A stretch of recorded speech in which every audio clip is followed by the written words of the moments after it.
Can you guys not hear the audio? What? Oh, you're suddenly very loud, but that's not the title screen. That's what they're Didn't change saying. for me. Well, okay, yes, the title screen.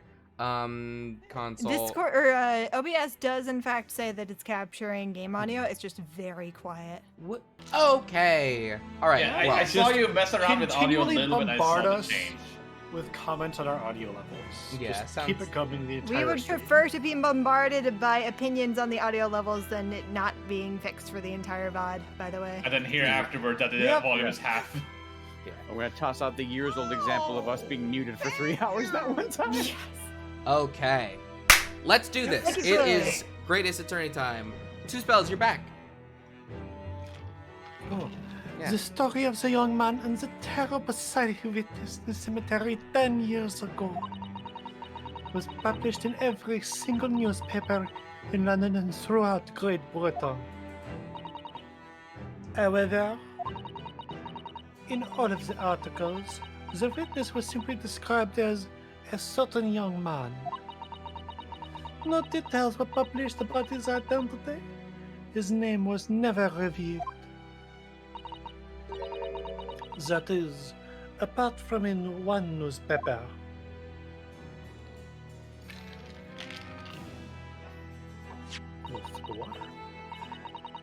The Daily Circus.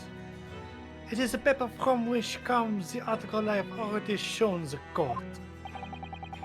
You're saying that his full name was only publicized in that article?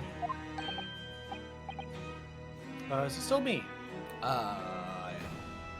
Maybe it should be Jay. I believe so. Yeah, I think we I talked believe about we'll- this last time. I think Jay should be the judge here, Okay. Is that okay? if that's okay. Yeah. Goodness me, yes, here it is. I love that Jay Judge voice. The university student who experienced this shocking event is Mr. Enoch Thurber. Thurber. Gerber. A disciple of the Science of the University of London and a resident of its student dorms. Unbelievable.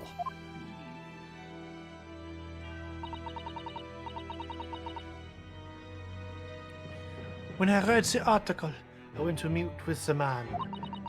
His discovery of the condemned criminal coming back to life in the cemetery in the dead of night. In the dead of night, you say.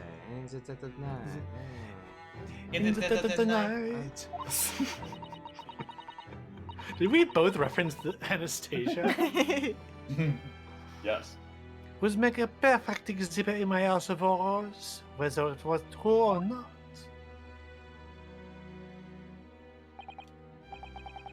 I see. So you went to meet Mr. Drebber in order to sculpt the waxwork of the man, did you? Exactement.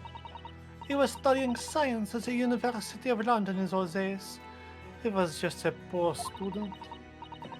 I paid him £5 to the model for the waxwork. And since that time, it has been in my museum to recreate the scene of terror from the cemetery.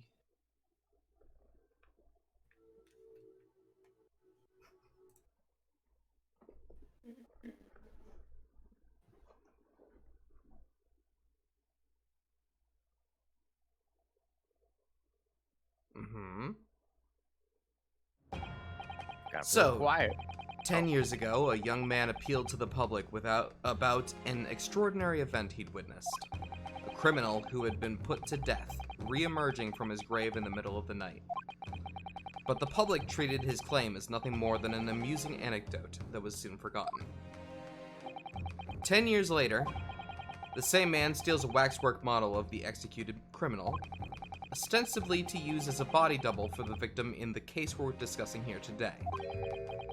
Even though the waxwork's build is a poor match for the victim, and its face is obscured by a mask. So the question is, why would the man do such a thing? Which brings us to 3 days ago, when the birdcage crashed into the Crystal Tower. If the birdcage had in fact contained not the body of Mr. Assman, but the same waxwork, the coroner from Scotland Yard who investigated, Dr. Scythe, would have noticed immediately. And yet, she submitted this autopsy report for the victim, which the court has seen earlier. Why? Because the waxwork was not that of the professor. Is that what you're saying? Dr. Scythe put her name to a document confirming the death of a condemned criminal who was still alive. A criminal whose apparent resurrection was witnessed by Mr. Drubber. But that misconduct was a deadly secret the coroner would do anything to protect. Which is precisely why Mr. Drubber used that particular waxwork as the body double. Ah! My lord, this court must summon Dr. Scythe to the stand. The defense is determined to find out exactly how the coroner and Mr. Drubber are connected.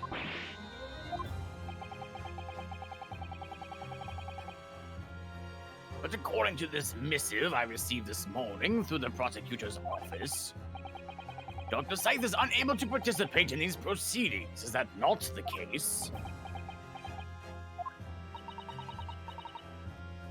She told us so herself, didn't she?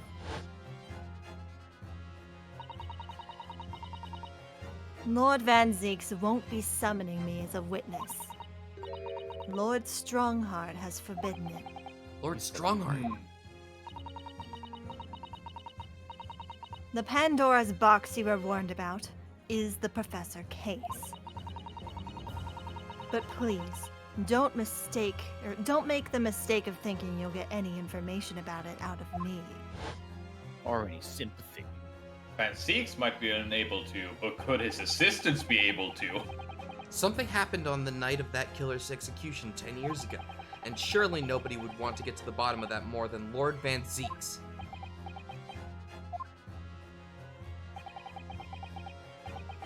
The prosecution called for the instruction in that missive to be scrapped. Oh, But Lord Van Zeeks, the missive was issued from the Lord Chief Justice's office itself. Oh, no fancy text. The assigned prosecutor has the final say on policy in any particular trial. In other words, me. yes. That seems Don't yes this. fair. Let Enoch Drebber and Dr. Scythe both take the stand together. Oh. Together. Together. Hang on. Together. Together. There we go. Okay. You're Order. Very well, I will uphold your request. Lawfully send a subpoena to the immediate effect, addressed to Dr. Scythe of the Forensic Investigation Team. The woman is to be compelled to attend on Her Majesty's orders. All I right. apologize to do this right now, but I gotta be right back. Then. Okay. It's easy. All right then, Enoch Drebber and Dr. Scythe. If they weren't colluding with one another, this crime could never have been committed. I'm just a stone's throw away. I can feel it. The truth behind all of this is about to come out. Maybe she won't talk right away.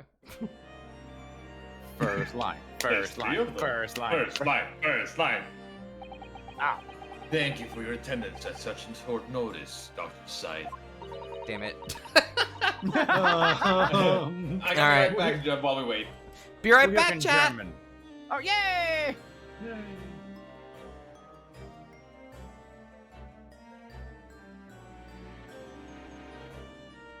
We're back. Hello. Thank you for holding. Hello. All right. Back to it. German. I'm disappointed in you, Lord Van Zeeks. You've completely betrayed the agreed policy of both Scotland Yard and the prosecutor's office. Betrayal is not in my nature, as long as the truth isn't compromised. If it is, if there's even a hint of wrongdoing, then no matter whom it concerns or disgruntles, I will pursue the matter to the bitter end, as would any prosecutor worth his salt. Mr. Drebber, you took the victim's life by means of a machine that you constructed in your workshop.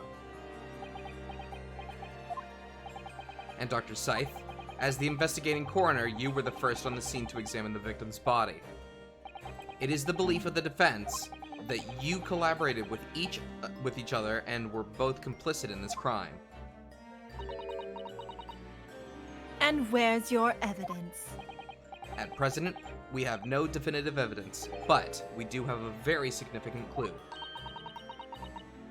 What are you talking about? I'm talking, of course, about the waxwork.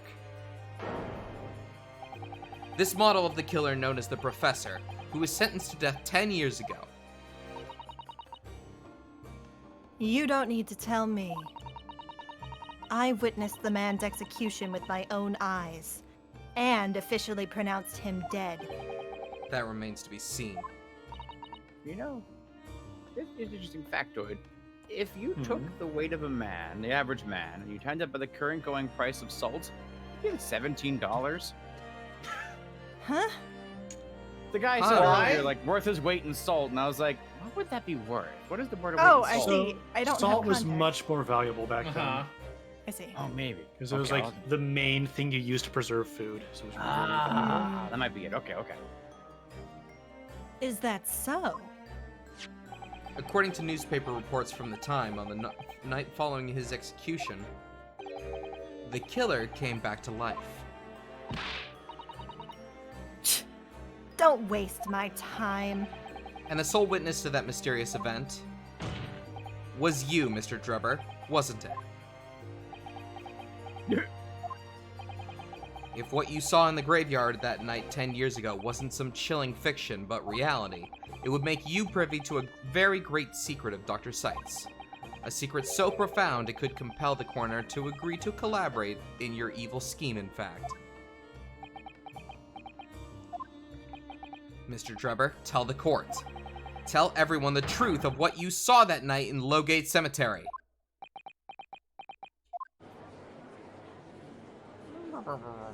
So he was the student who saw it. You can see it yourselves, actually, can't you? With the man and Madame Tuspels, I mean. Surely he's not going to claim that's what he really saw, especially after all these years. He was a research student at the University of London. Stanford is good, if you ask me.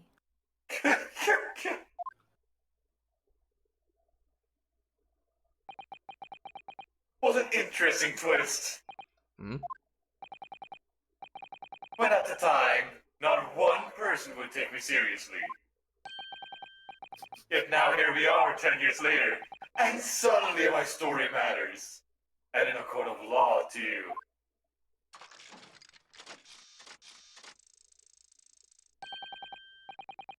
Very well then. If everyone so wishes. Let's be frank. I'll tell you the truth of what happened that night. For what it's worth.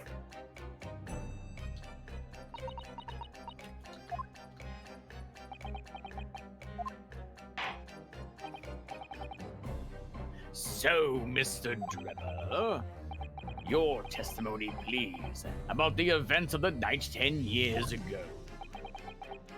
You will tell the court exactly what you stumbled across at Lowgate Cemetery. Yes, of course. As you wish. Why did they cut out my jam?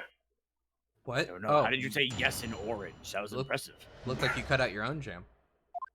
No! The reason I was in Lowgate Cemetery at all 10 years ago was for a spot of moonlighting, shall we say? Yes, the illustration in that newspaper article was based on what I witnessed that night.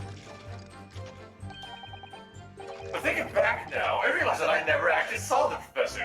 Hmm? Soon afterwards, I was visited by a young woman who sculpted a model of me from wax. Then I gave up on my dream of becoming a scientist. And it was all because of that newspaper article. Okay. I want a lot more details on that. Wait a minute. You're claiming you didn't actually see the professor now. Of course! You have to have a screw loose if you believe the corpse could come back from the dead. But, so you're saying this article is... Not worth the papers printed on? I think but that would describe it perfectly, yes. Ah! If the details in the article aren't true, It nullifies your argument for why Mr. Drebber and Dr. Scythe would have been working together. So he's discrediting himself to cripple my argument? Tell me, witness. You claim to have been in the cemetery on some auxiliary business. Can you elaborate? No, Please stop dancing. that's right. Grave robbing, to be precise. As you know, Logan Cemetery is at the rear of Barclay Prison. So among students at the university, it had a reputation of being haunted by the ghosts of condemned convicts. Grave robbing, you say? Yes, exhuming fresh corpses to sell at unreasonably lucrative. Of course, I never laid a finger on any valuables buried with the dead. So you were the one of the so-called resurrectionists. A particularly unpleasant scourge on the society. Actually, my fellows and I went by another name. The Repurposers, or Repurposers. That is quite beyond the pale. You would invite divine retribution, sir. Yes, well, I think I suffered retribution enough. The Daily Circus eventually unearthed my name and put it in print. It cost me a great many headaches. In the end, I had to leave the university. That was the only paper with the bad grace to identify me unambiguously, I might add. I see. Out of interest, who drew the illustration for this article? Ah yes, that was the reporter who exposed me. He was sketched out right in front of me as I described the scene.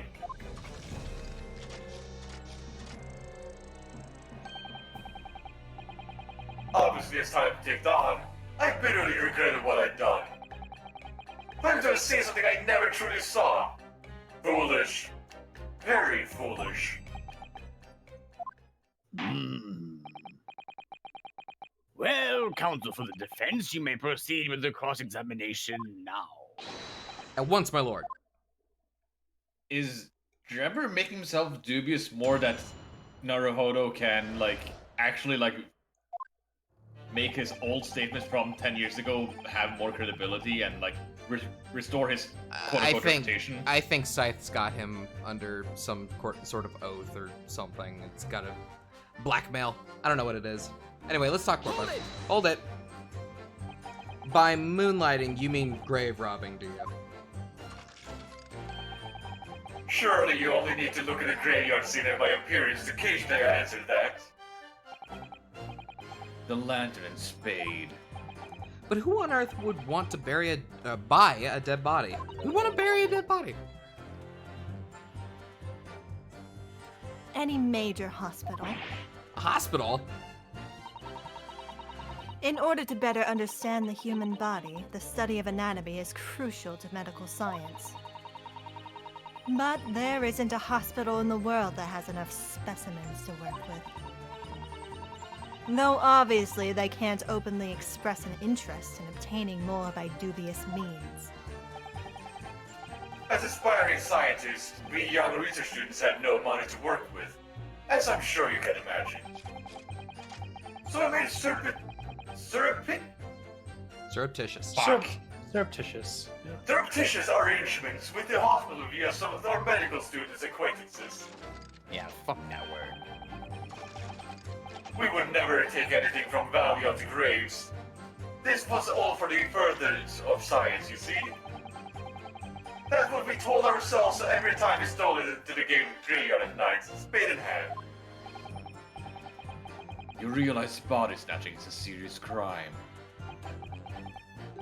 If you were caught, you would expect the gravest of consequences. Ah! These students were caught between a hammer and an anvil. We need funds for research. Professor Harebrain said exactly the same. I'm quite speechless at the apparent levity in which you've revealed this abhorrent behavior. Well, if you wanted to know why I was at Loki's cemetery, that's the reason. I never expected it to end the way it did. That I regret to this day. Hold it! The strange happening at Lowgate Cemetery, which you now deny. Not entirely. I ran to fetch the police at the time, you know? I was shaky like a leaf. But they didn't believe a word of it. In fact, I was very nearly arrested myself. So you went to the papers instead. I started big with the London news. But surprisingly, they didn't want to know either. In the end, though, it was reporters from the gossip rags, the gutter press, that came to get my story. And it spread like the plague through the capital, as gossip-hungry Londoners ate lapped out the tale. The story was in every single paper at the time, with the exception of some broadsheets. And yet, only 2 or 3 of them actually interviewed me personally. Most of the accounts turned out to be very interpretive ghost stories. What about the article in the Daily Circus? That particular journalist found me at my dormitory. I don't know how, but he discovered my name. So I recounted to him exactly what had happened that night. And from your description, he drew this illustration, which was So it was ODS Man that did that. Oh. Precisely. That's how I learned that the condemned man was the infamous professor. Because that reporter told me so. I had no idea myself, you see. Newspaper reporters are wont to snoop around in matters that don't concern them. So the scheme portrayed the illustration is accurate, then? Well, Hold it! What are you talking about? I think I explained already, didn't I? Lowgate Cemetery is at the rear of Parsley Prison. There was a renown among the students at the university for being haunted by the ghosts of condemned convicts.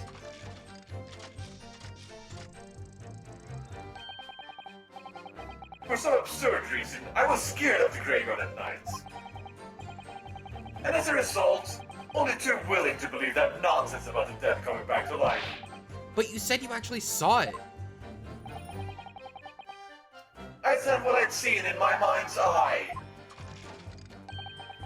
After all, resurrection is impossible, isn't it? You'd have to be unhinged to think otherwise. Unless, of course, you have some evidence that proves I encountered the professor that night? I don't know. Is there any material evidence that could show he really did see the professor? The camera? Oh. If we have anything at all, Mr. Naruto. I know. I need to present it against that irritatingly backtracking statement of his. The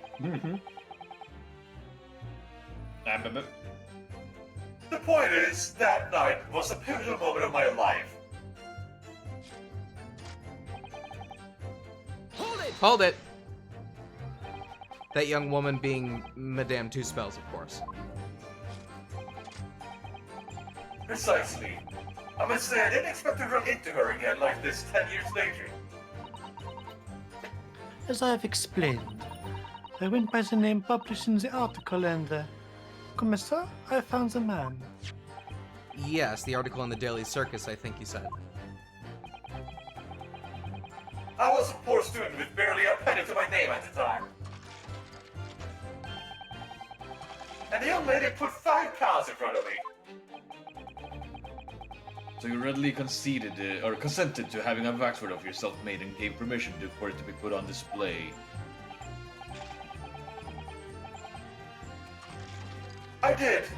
I should sell what little I had to sell, I concluded. Ah oui, I remember now. I purchased something else from you that day, n'est-ce pas? Hmm?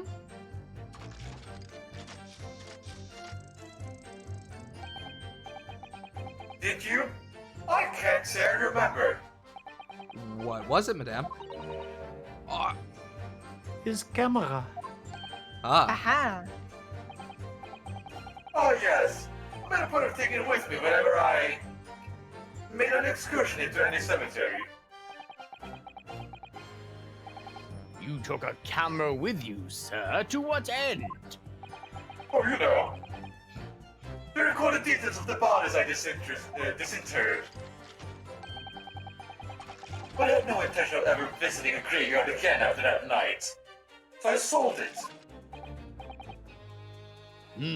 I see. But I still have him, monsieur. He's part of the special exhibit in my House of Horrors. I'm very meticulous about such details. It is to spell way. It would seem then that this is the very camera Mr. Drebber took with him to Lowgate Cemetery on the night in question. yes, interesting. The details of the camera have been updated in the court record. Okay. One more. Hold it! This article, you mean? Published in the Daily Circus? Yes, somebody informed the dean that it was my name that appeared in the article. And carelessly let me slip that night. After night, I was thinking of graves. Hardly a model student, you might say. The university's reputation was excessively defiled, and I was expelled as a result. Mon Dieu, I had no idea. And having been run out of the university, you found employment in a somewhat specialist trade. You combined your knowledge of science with knowledge of stage magic to create various experimental machines intended to demonstrate never-before-seen technology. And you used those deceptive machines to trick the government and private investors into giving you money. Professor Albert Harebrain was just your latest victim, wasn't he? Whatever are you talking about? I have no recollection of doing anything of the sort.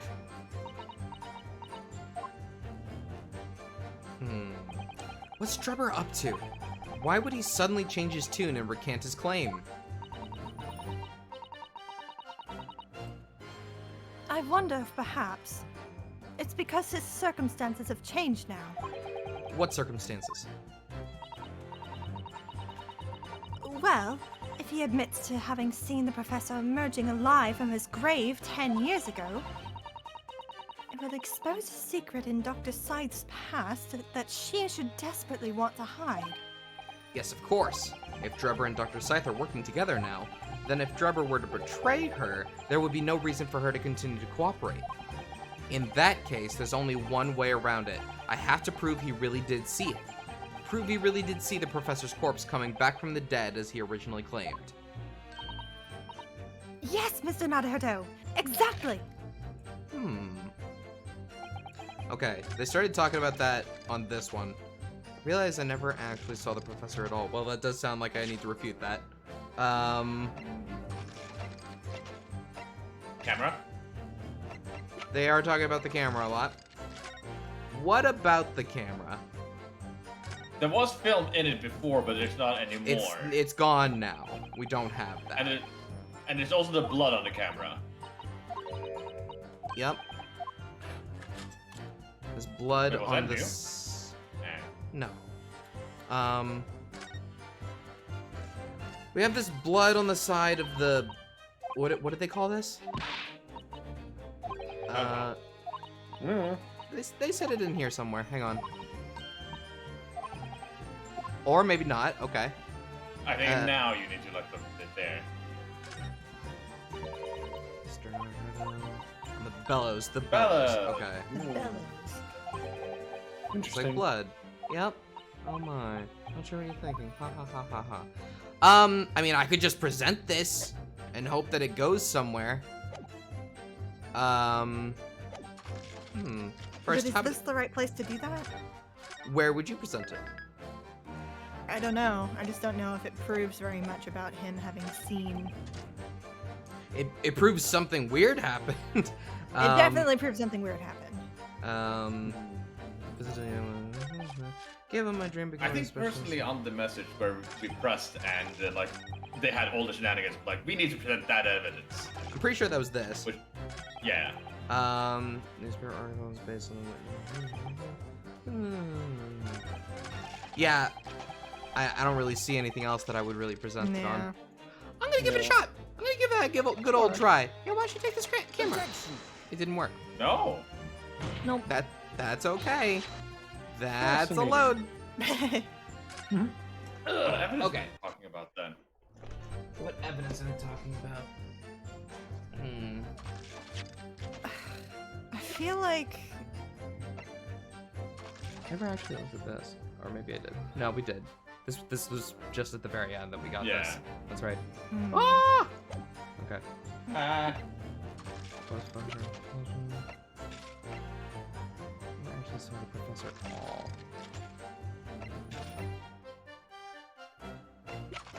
Wait. Is it this? Because it's got Odie Assman's Oh. signature on it? Well, Hang on. I don't If think his signature is the the important part, if but Odie Assman is the professor and Yeah. he wrote that article, Uh-huh. would that explain how he knew who was there as a witness? Oh, you're saying that the only reason he was able to find him to interview him is because he is Oh. the man who rose from the grave? I'm gonna go with it. Yeah! Oh, okay. Sorry, Mr. Drebber, but I don't believe that.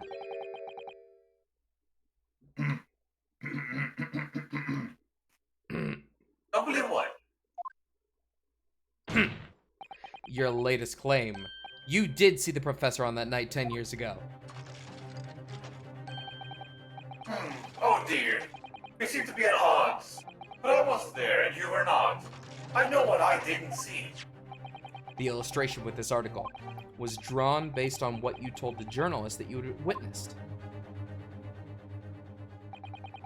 A figure emerging from a tomb wearing an iron mask.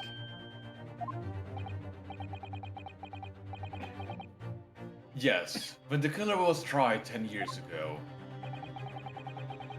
it was decided in the close court's ruling that the man would wear the mask to hide his identity.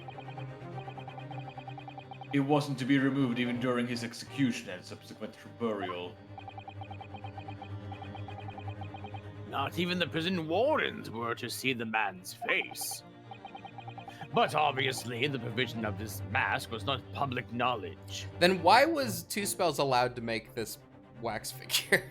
Like, seriously. It wasn't. She Oh, wasn't. that's right. why she did it in secret. That's right, it was illegal. Well, I mean, they would have found out later and then had questions for Well, her, I'm sure, right? Well, as long as the mask is on, they wouldn't really have Yeah. found because As long as the wax figure had a mask on as well. Damn, they wouldn't be able to tell. they really thought of everything. So, Mr. Drebber, as you've just heard, a lowly student of the University of London certainly wouldn't have known about the condemned man's mask.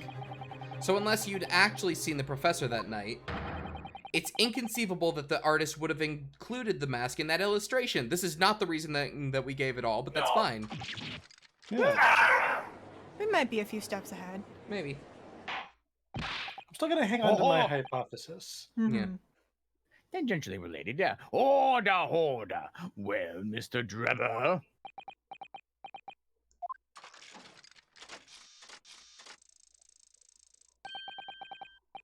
It's a vile scene, isn't it? If you look closely. Mm. And as I've already been at pains to point out, I was utterly petrified. Which is why I had it in my head that I'd seen such a blood-curdling sight. But afterwards I came to my senses. I realized that I'd been mistaken. You're still saying you didn't see it?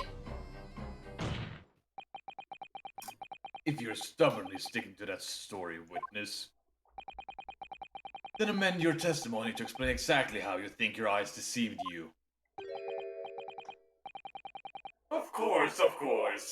Only too happy to oblige. I can't believe he's still not going to concede the point.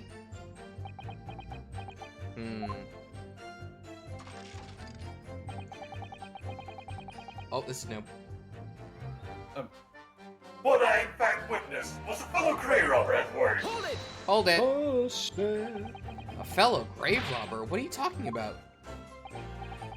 Well, I wasn't the only one busy in the cemetery that night, you know. Other body snatchers were at work. Of course, when I saw someone emerging from the hole he'd dug, my heart nearly stopped. That's the terrifying sight I actually saw, you see? And claiming it was just another student on equally insalubrious business as yourself. Insalubrious, that's a word apparently. I hate it! Many of the medical students would wear metal masks to protect them from bacteria during dissections. Clearly, the fellow was using such a mask to protect his anonymity. Objection. Would you say? Pressing X to doubt. Objection. But there's more to this story, isn't there? The article goes on to say, in the next second, a gunshot rang out suddenly from behind. The bullet pierced the resurrected man's chest, whose breath then stilled once more. We might assume that the sexton discovered the miscreants at work, perhaps, and fired upon one of them. If a gravedigger had shot someone in the cemetery, I think it might have been rather big news, my lord. Yes, I can only assume it was an embellishment pulled out later by the reporter. Excuse me. Madame Two Spells. Don't take it out on Mr. Sholmes. Oh la la, pardon. I was lost in my thoughts. Would it be fair to say that Mr. Drebber's last remark was significant to you in some way? I thought it was a little strange, that is all. Monsieur Drebber could claim this now. If you don't mind me saying, madame, what are you talking about? Well, when I met you 10 years ago at your university dormitory, you recounted to me about your adventures in the cemetery, no? No. Including the gunshot. Stop. You might want to watch your tongue, you know. Thung. Objection. Shut up. Tongue. Watch your thumb. Have a care, Drebber. That is no way to speak to a lady. Please, Madame Two Spells, carry on. Of course. According to what Monsieur Drebber told me at the time, he did hear a gunshot from behind him and the bullet hit the condemned man. I said nothing of the sort. No, you were very explicit about the details. About the mask that the figure was wearing. And the blood that spattered over you when he was shot. Here we go. Enough! Shut up, woman! You're making all this up! That will do, Mr. Drebber. Yes? You refute the account just given by Madame Two Spells? I have no recollection of ever saying those things. Come on, do you really expect us to believe you? Control yourself, counsel. I will not permit baseless accusations in my courtroom. Right. Under the circumstances, I think it best that you supplement your testimony with a statement to clarify your position on this witness. Very well. Make all of your yeses orange. He doesn't like it. He doesn't wanna. There's no... There was no gunshot from behind me at all, nor any spattering of blood. I don't need to press that. Okay. I don't need to press that. Take it. I think Van Zieks likes this because now he's gonna get into the bullshit that's going on about his brother's killer. Yeah. Hmm. Mr. Drebber, do you remember this camera?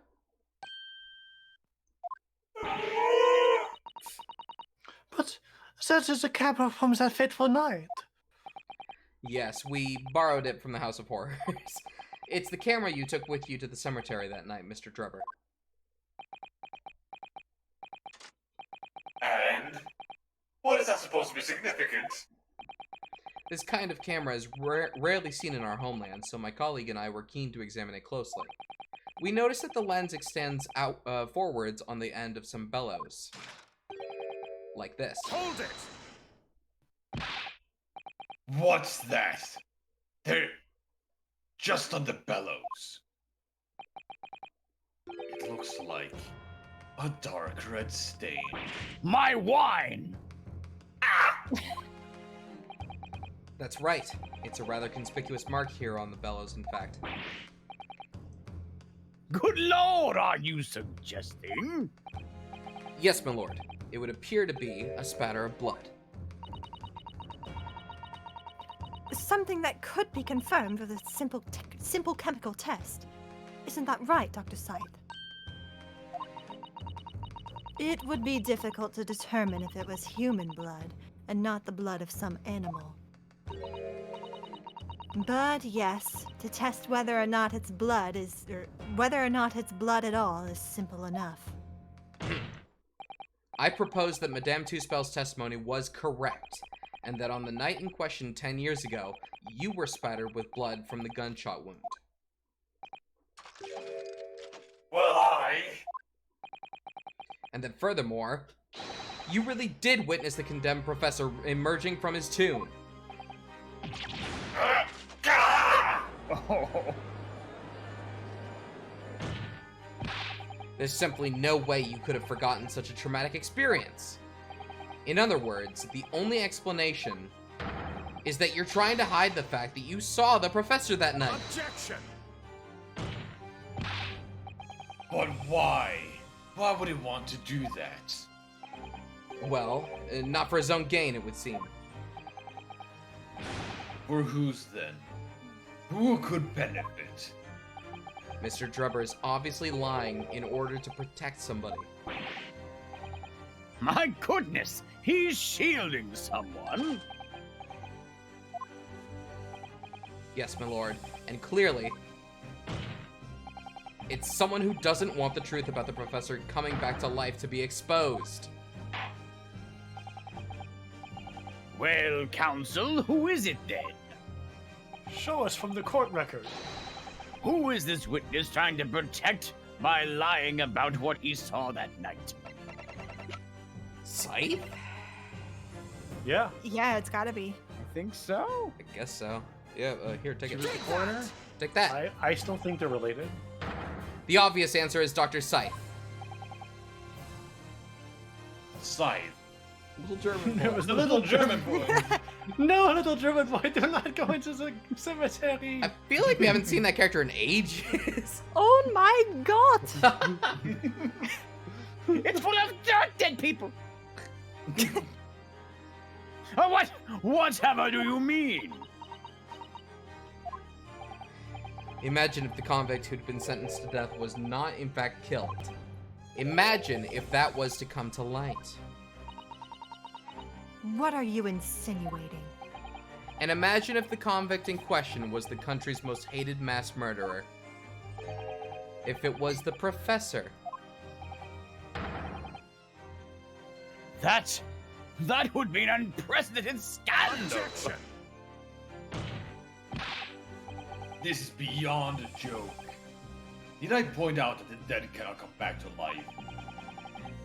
What are you suggesting it would mean? That the execution never actually happened? Yes, that's exactly what it would mean. Once a man is sent to the gallows, he hangs. No one could escape. Not in Great Britain. Objection! We But have the- the best gallows. But the fact is that there was a witness to the fact that the man did escape his hanging. If that were really true, Counsel, the implications of misconduct would not stop at the surviving coroner.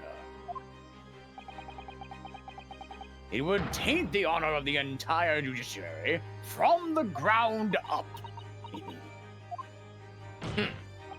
And it's exactly because of those monumental repercussions that Dr. Scythe would consent to any demand made of her by someone who threatened to expose the secret, even if that meant being complicit in a crime. You mean? I mean that Dr. Scythe wasn't collaborating in Mr. Drebber's wicked scheme. She was coerced into collaborating in order to protect her decade-old secret. She switched the dead body of Mr. Assman with a waxwork model and fabricated the autopsy report. Ah! Oh. Every It's time. been a while. I do not understand why he does it, but I do love it. It does get us to shut up. It happened so fast that I didn't have time to. Lord Van Zeeks! Pray forgive my freshly filled hallowed chalice and a whole raft of other discourtesies right now. Goodness bootness me! If it's just the sort of tall tale Londoners would enjoy, I grant you. An executed killer rising from the dead. A Scotland Yard cover-up. A conspiracy at the highest levels. So let me ask you one thing. What's that? If the condemned man really did emerge from his tomb that whole night, only to be shot in the chest, who pulled the trigger and disposed of him forever? Well, I have no idea at the moment. We have too little information to work that out in present, I think. I couldn't agree more. The Old Bailey is no place for wild fantasies. And have you considered this, my learned Nipponese friend? Consider what? Do you Do you realize realize just what a dangerous endeavor it would be to coerce this woman into such criminal activity? It panned over to her, man. They did to make my point clear. It's tantamount to declaring war on the entire British police force and judiciary. Quite hard to imagine a sum of money being offered for research could warrant it. To rely on some staged deception when so much is at stake would be madness. Well, I suppose. And this was no petty crime either. The victim was murdered. A man who'd already invested money into the venture and would be instrumental in future profits too. Yes, I had no reason to kill Mr. Asman at all. None at all! Or are you forgetting that his death resulted in me not receiving a single penny? The court is already aware of the contract between myself and the victim, no?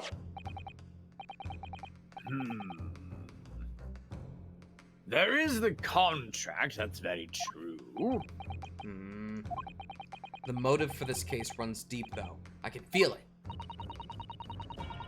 Using threats to force the hand of the forensic investigation team to cooperate is extreme. Especially for a government grant that he had no guarantee of receiving in the first place. If the research grant was the aim, taking Mr. Asman's life would have made no sense anyway. Which means Mr. Drebber's motive wasn't money at all.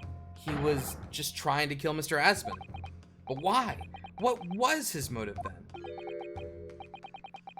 Your time is up, my learned friend. That's the wrong voice mod, I see. I'd say you have one last chance before the jury lose their patience with this charade. It's two buttons next to each other, and they get confused. Yeah, fair enough. Let's see if you can back up your heady proposal, shall we? Amazing. Good dodge. I taught you well. How do you explain why this engineer would throw all caution to the wind and threaten his own country? The article, right? At this point, I'm not prepared to listen to more of this outlandish conjecture without proof. So, Council, present your evidence. All right, who exactly was Mr. Assman to Trevor? There's a connection there that no one's seen yet, and I'm going to have to present 2 pieces of evidence to show what it is. Oh yeah, definitely. the Okay, article. perfect. Yeah. The article ruined his life. Yeah, and to combine that with the contract to compare the. Yeah. Well, all right. Yeah, compare signatures. Yes, my lord. The evidence that establishes a motive and explains why the witness wanted the victim dead is right here. I don't know if it really matters which one we pick. I would say probably the article. Okay. Take that. It's the newspaper article, my lord.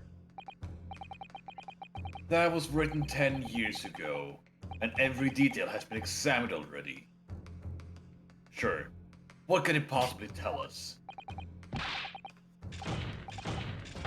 That drill should never have been written.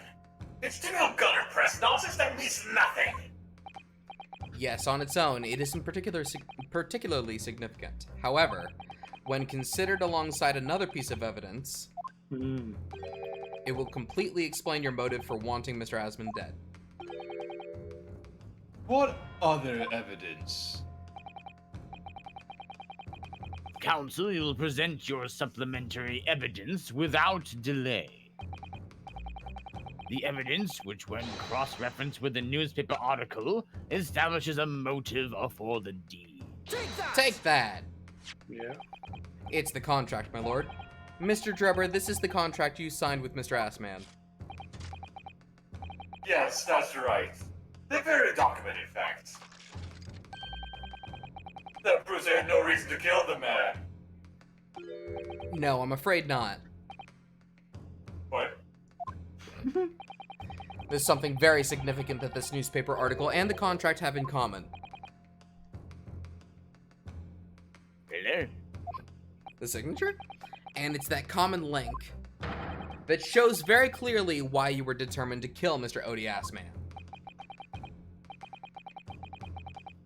It seems the defense has uncovered something the rest of us have missed.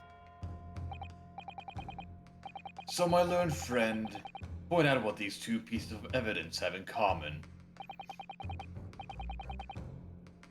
Where exactly is the link between this newspaper article and the contract? It's down here. That's down here. Take that. Right there. Yeah. What these 2 pieces of evidence have in common is a signature. A signature? The signature on the illustration that accompanies the 10-year article and the signature on the contract belong to the same person.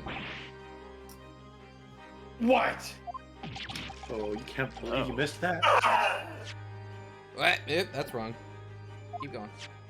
As the court has heard, this illustration was drawn 10 years ago by the newspaper reporter who found Mr. Drebber and interviewed him about his ordeal. If you look closely, the reporter's signature can be seen in the bottom right corner of the drawing. And if you look at the contract here, which was signed between the witness and the victim last year, you can clearly see Mr. Assman's signature at the bottom. Let me see now. Good lord, yes, they're identical. In short, the journalist who drew the illustration and wrote the article published about Mr. Drebber 10 years ago was the victim of this case, Mr. Odie Assman.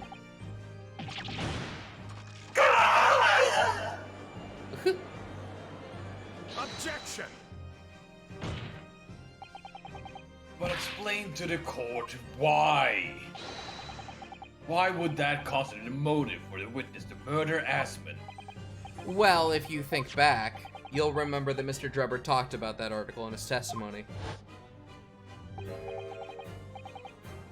Grave robbing, you say? Yes, extremely fresh corpses to sell them is reasonably lucrative. I haven't heard this before. That is quite beyond the pale. You would invite divine reputation, and don't do it. I haven't heard that one before. Fine. Yeah, well, I think I suffered distribution enough. The Daily Circus. Eventually unearthed my name and put it in print.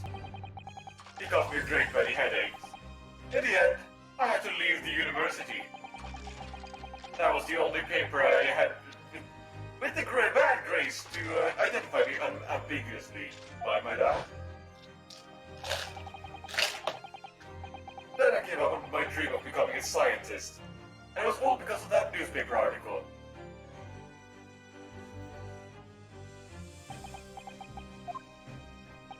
At the time, you were a student at the University of London who dreamt of becoming a scientist. However, this single newspaper article changed your entire life.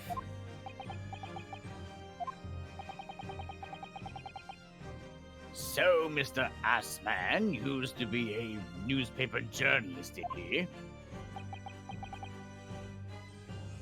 He did, my lord. In fact, it's widely held belief that Asman managed to position himself at the heart of his criminal network, thanks to the many dubious connections he made during his time as a reporter. So you had to give up on your dream and leave university. You lost everything. Eventually, you found yourself working in the field of science, but only in the shadows. And all because of that article, written by Mr. Assman. Enough!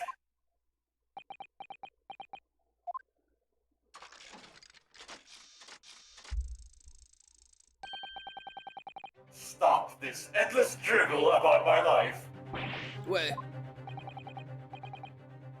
Explain yourself, Mr. Drebber. Yes, it's true. I had to leave the university as a result of that article. But it was just the straw that broke the camel's back. what do you mean? Almost every student of science in the faculty was too poor to actually conduct any research. But they struggled on with their hypotheses anyways. We all did. Only to have them taken by vultures.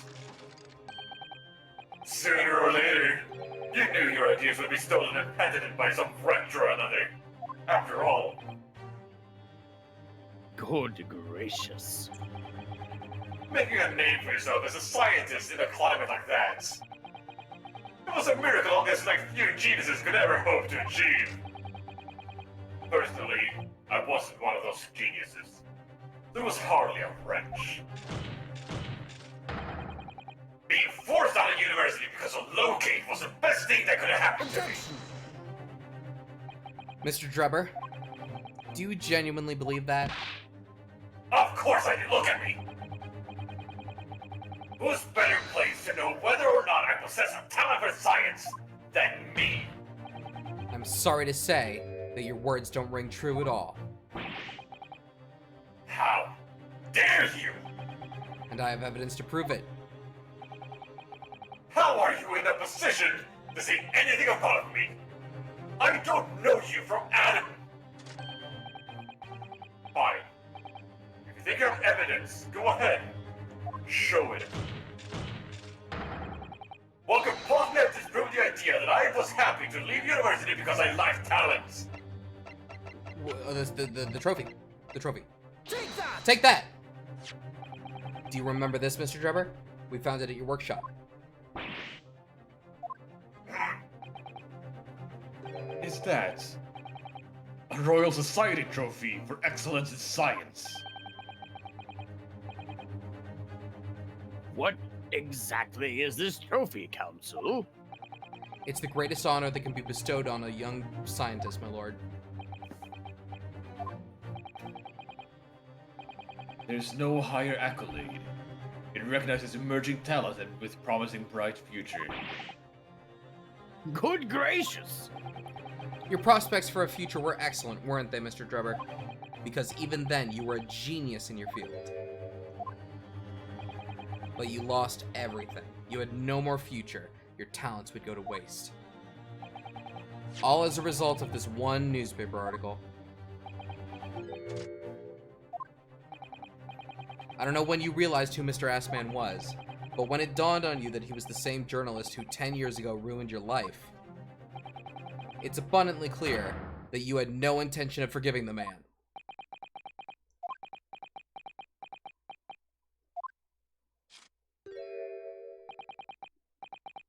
The truth is... Finally, he's going to fold.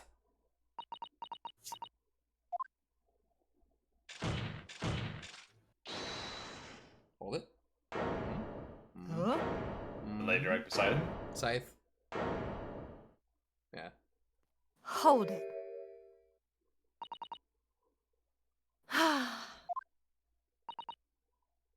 Fine. Clearly this has run its course now. What? I admit it. All of it. What? What are you doing? It's exactly as the Japanese man said. I was coerced into going along with this man's plot to murder the victim. On the condition that he kept my dirty secret from 10 years ago. No. No. Good lord! Dr. Sai, do you realize what you're saying? It's all true. That day, when I arrived at the Crystal Tower and saw the birdcage, my heart nearly stopped beating.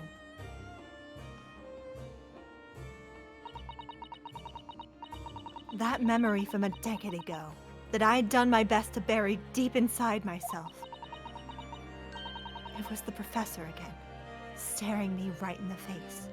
He has there's like a letter in his coat. Yeah, I was looking at that. Is that new? Have we not seen that before? Yeah. I That's think gotta that's be. what Oh, Sai- it's for her, isn't it? Mm-hmm. And then, before I had a chance to react, I noticed something else. Yeah? There was a note tucked inside the model's jacket.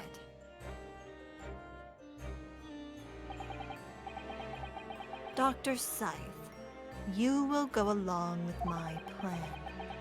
From someone who knows the truth about what really happened that night 10 years ago.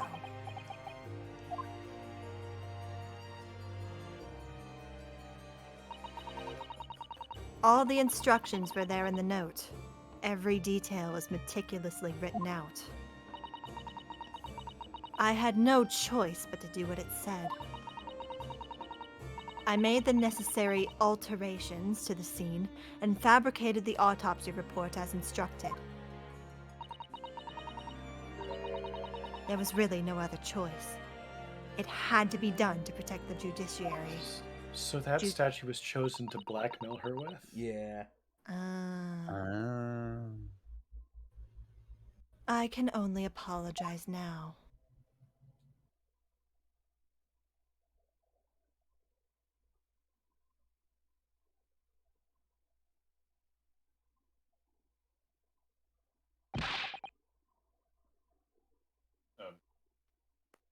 Why on earth will you buckle down?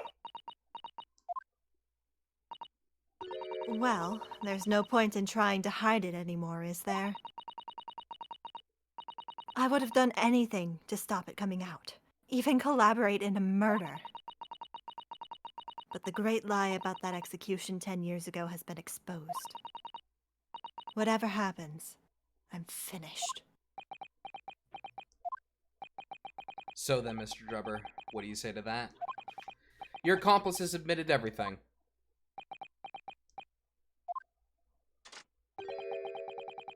Surely it goes without saying. You admit your part in it too, then?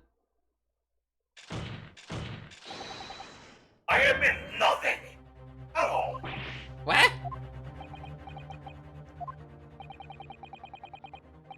Have you forgotten that a kinesis machine was ripped to shreds by an explosion? Short of me admitting to a crime, there's really no possible way for you to prove I did anything wrong. No! We really love to see those blueprints, Gregson. Where are you at, Gregson? Order, order, order. Whatever this man says, I admit everything.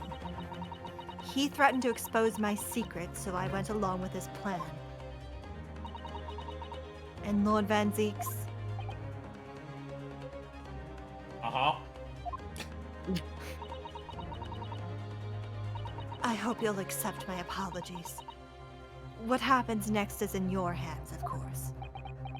Reaper time. Reaper time. It's reaping time. I have had more than enough now. I hereby present the final findings of this court. Oh, really? This trial is not the proper forum in which to pursue the alleged wrongdoings of Mr. Drebber. The defendant is Professor Albert Harebrain. You have never cared about this before. You're suddenly gonna care now? Yeah. Very true. It had slipped my mind. Never once, not even one time. Isn't he one of your closest friends? As the court has heard, Dr. Scythe has admitted to the allegations brought by the defense, thereby absolving the defendant of any possible guilt. You mean... At the present time, it is the conclusion of this court that the defendant was not involved in any wrongdoing. Oh, Oh! Does the prosecution have any objection to throw in my face, literally? Put it right over there. Like, None, my lord. oh, congratulations, Mr. Naruhodo! You've proven Professor Harebrain innocent. Huh. Hmm. Something feels Without wrong. Can't end further like that. Yes. Without further ado, then, the adjudication. Unless the prosecution or defense have any other matters to discuss. The defense is good, Your Honor. I want to go home. I want to go home. I want to go home. I don't know. Doesn't quite feel right, though. I agree. I don't like your face. Why did Dr. Scythe suddenly admit to it like that? Because we got her? I don't know. Did we? Is everything all right, Mr. Naruhodo? I packed cookies. Like you said before, the way this trial is set to end now, the judge will certainly deliver a verdict of not guilty. Yes, I will. But is that really what we want? Yeah! What the defense should be pushing for now is... I guess further testimony, but... Okay, alright. I'm gonna say... Alright. Don't you dare. I guess I'm gonna do it, though. Sorry, Judge. Objection. The defense objects to the trial ending at this time, my lord. What did you say? We demand one final testimony.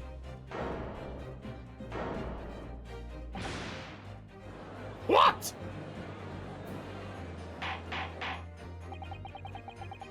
You do realize I'm about to adjudicate in favor of your client, I presume?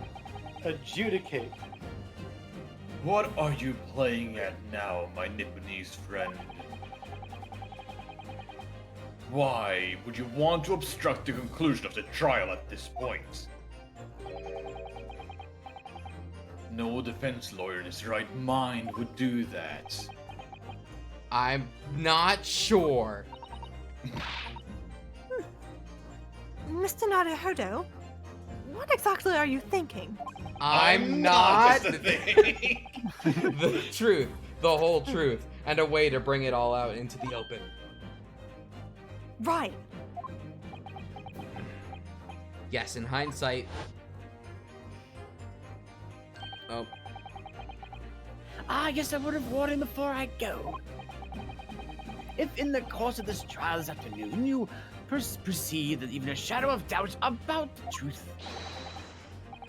don't let it out of your sight. Pursue it like a dog with a bone. oh, It makes sense because probably if we don't continue this now, this will just be buried again. Hmm. To the bitter end, you understand. Do not falter. Whatever may come to pass.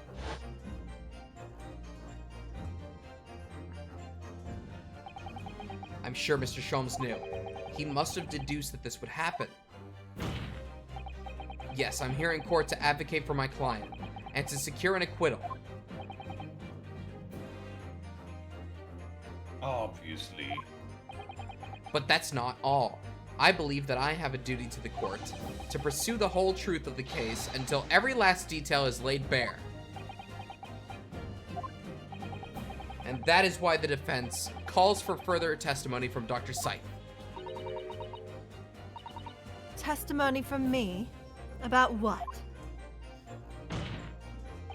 About the nature of your collaboration with Mr. Enoch Drebber. In case it's escaped your attention, I've already admitted to everything I did. The whole truth has already been revealed. So stop wasting everyone's time. Ah! As his lordship made very plain, your client will get the acquittal you wanted for him. There's simply no point in protracting this business further with another tedious cross-examination. Wait. Pray forgive my careless handling of that hallowed bottle. I slipped. You did slip, yes. Uh-huh. That's what you call it? What?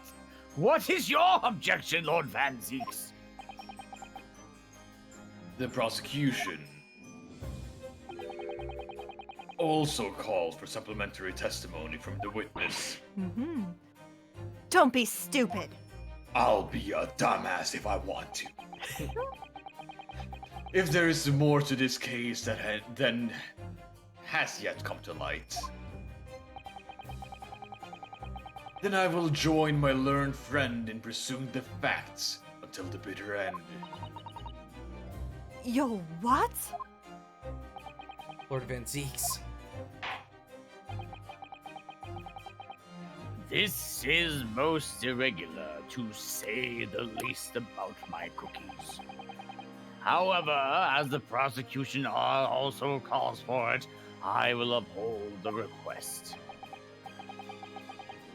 Dr. Scythe, you will testify for the court, explaining the full extent of your involvement in the murder apparently committed by Mr. Drebber. Very well. Okay. Also, the mouse is named Shrunosuke. That's cute. Very good. Love that. It all began at the seam when I saw the waxwork and the note tucked inside its jacket. The actual body of the victim, as indicated in the note's instructions, was beneath the experimentation stage. The body had to be arranged in certain ways to implicate the defendant, which was my job. I enlisted the help of the entire forensic investigation team to dress the scene appropriately. The truth about the execution 10 years ago is a state secret of the highest level. I had to protect it. So I was right. The stage and the machine were all specially designed for the deception. So it seems, and all meticulously prepared. You did well to see through it. You're a very shrewd boy. So kind Why of you they to call say. me Shrewd Nosuke. Yeah, got him. And what about this autopsy report then? All I did was record the location of the body as being in the Crystal Tower instead of under the stage. That's all? That's terrible corruption! Only my team were aware of the deceit, and then only under my explicit instructions. Nobody else at the Scotland Yard knew anything about it, I assure you. We must be thankful for small mercies, I suppose. Well, I believe that testimony has clarified everything. There's no particular need for cross-examination, I would say. No, I disagree. I can't shake the feeling that something's wrong. You have ideas again. Just look at that expression on Dr. Sly's face. It's the defense's right to cross-examine any witness following testimony. What is it about you Japanese that makes you all so doggedly persistent?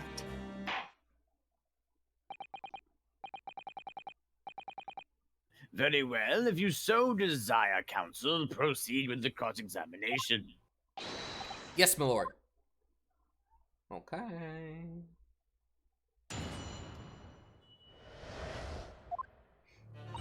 Alright, let's hear about it. Hold it. From what you described before, it sounds like the note was anonymous. Did you have any idea of who was behind it? There are very few people in the know about what really happened 10 years ago to start with. But anyway, I'd never heard of this engineer. So, no, I had no idea. Yet despite not knowing who was behind the plan, you went along with it? I had no choice. Protecting the professor's secret was my only concern. But the horse is bolted now, and the stable door will never shut again. Scotland Yard's reputation will be immeasurably damaged as a result of all this. Yes, thank you, Lord Van Zeeks. I'm well aware of that. So, as I understand it, what you found in the birdcage was a waxwork model. Where, then, was the victim's body?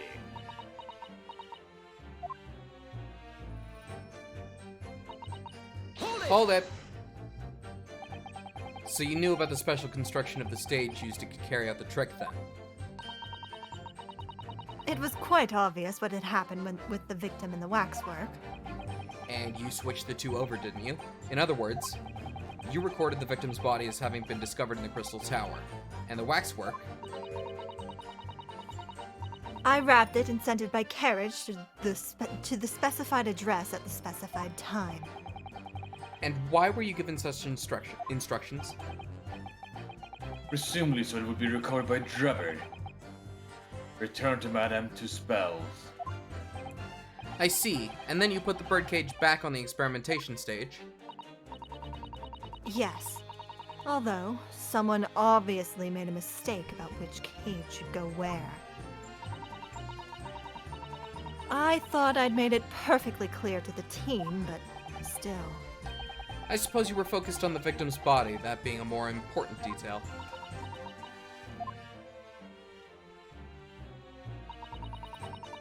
Hold it. When you say arranged, I presume you mean with this. Yes. The instructions in the engineer's note said something along the lines of... fabricate some evidence and make it clear that Harebrain alone could have killed Asman. So, you mean that was your doing? I fetched Harebrain's ridiculous screwdriver from the stage, and took it with me, alone, to the abyss under the stage where the birdcage had fallen. Alone, Doctor.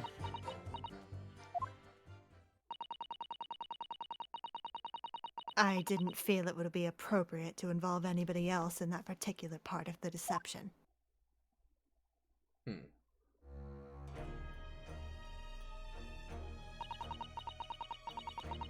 There was a void under the stage where I found the birdcage lying in the dirt.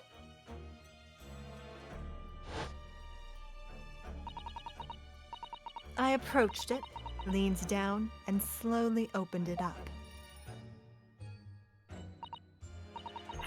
Then, I took the screwdriver in both hands and plunged it into the man's chest.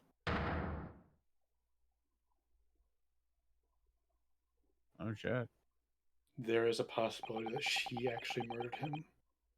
And then you noted it Mm. that in your fake autopsy report as a fictitious cause of death. Exactly. So the actual cause of death was... The trauma resulting from the 30-foot drop. My word. What is it, Miss Uzada?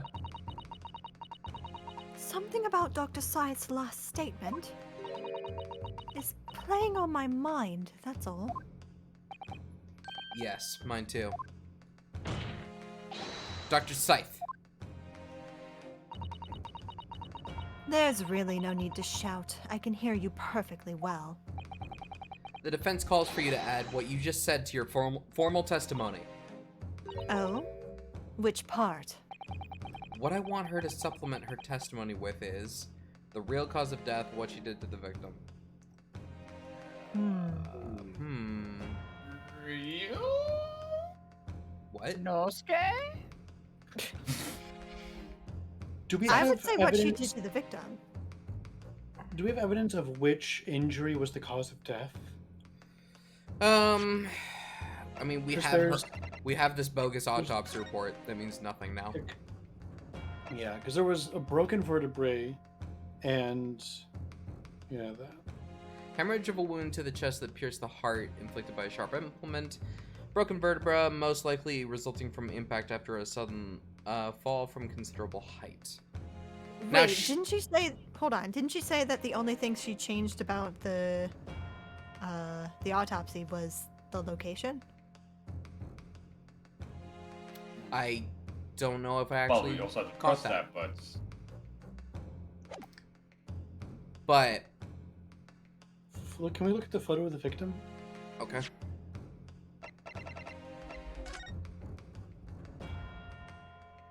Yeah? I was trying to see if there was any sign of injury on his neck Hmm. or head, but no. Right now, I don't know how easy it would be for us to guess. Let's just try picking one.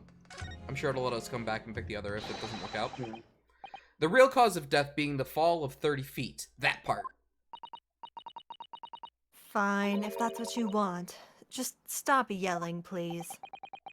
No, it's part of our character. The prosecution concurs.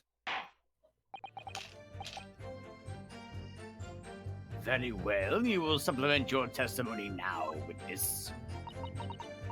If you wish, my lord. The actual cause of death was the neck trauma Asmund suffered from the 30-foot fall. Hold it. You're quite sure of that?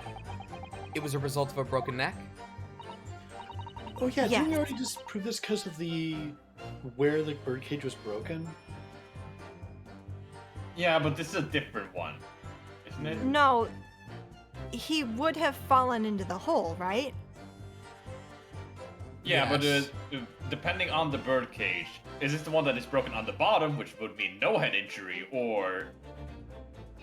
Yeah. Yeah. The real Asmund was in the birdcage that fell in the hole, which had a bottom injury. Right. Or bottom,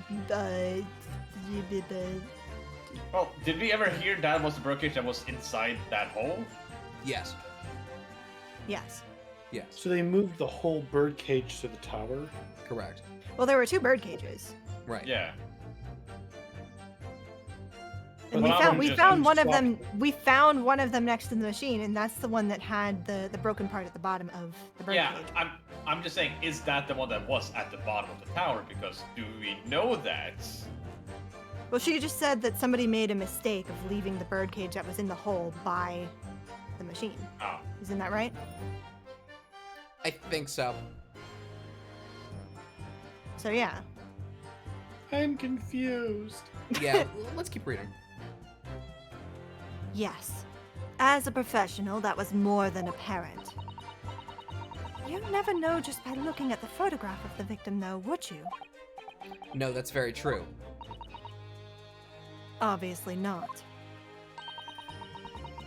Which is precisely why coroners are needed to determine the actual facts. Yes, assuming that they can be trusted. There's no point in calling her assessment into question without evidence. Let's get back to the testimony. Very well. It is entirely possible that we just need to show her her own autopsy report on this. A little tempted to give that a try. Just real quick. Alright, you. How do you feel about this? Objection. Nope. Damn it. Yeah. Oh well. It was worth a shot. Dang it. It was worth a shot. Hold up. Load up. I would rather say the birdcage, but Explain. You want me to present the birdcage to this? yeah, if it's the same Yeah. birdcage as the one that fell down, then it's not the same, or that shouldn't have caused that kind of injury. I would Yeah, not. yeah. I wouldn't agree with that. Depending on how you fall, it wouldn't really matter which position you fell in. You could still break your neck. But that being the only damage, I mean, yeah. Yeah, wouldn't it have also broken his like knees or something? Sure, I guess. Ribcage, probably. I guess that's fair. The fact that it's Yeah. the only break, maybe that's the problem. Okay. yeah, that is what, like, I get what I you're still- going for, but game logic as well. Maybe this. I still think he's the professor and the neck injuries from being hanged. Oh, I don't think it's the But- professor anymore. Yeah. They say that the hanging never happened. Yes, No? that Okay. or like maybe like device to make sure that even if you're hung, he would survive. Oh. Okay. Load it up. Asian. Well, how did that happen? Spider. Spider. Okay.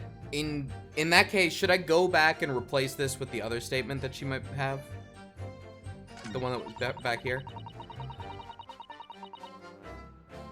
No? You don't think so? Sure. Okay. Well, we were just thinking. Let's have a look and see what she says.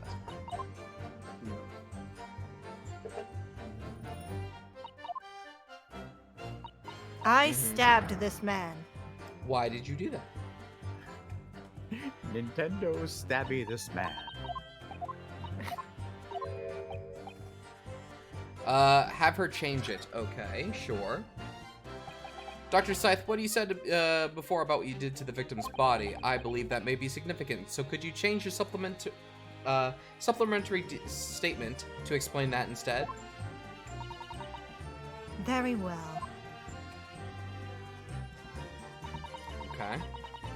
I stood over the victim's corpse where it lay in the toppled cage Oh, and plunged the screwdriver into the chest. Yes, Saps? the screwdriver? Yeah, Andrew. Yeah. that's what she said she Andrew. Yeah. Yeah, Andrew Hold it. Just climbed up there. So it was you who stabbed Ass Man with this. did. Yes. Far easier than dissection, I assure you. No precision required. What a welcome change. The victim died instantly from a snapped neck. All I did was carry out the instructions I'd been given. As unflinchingly as ever, no doubt. I imagine you didn't bat an eyelid when you drove the weapon into his body.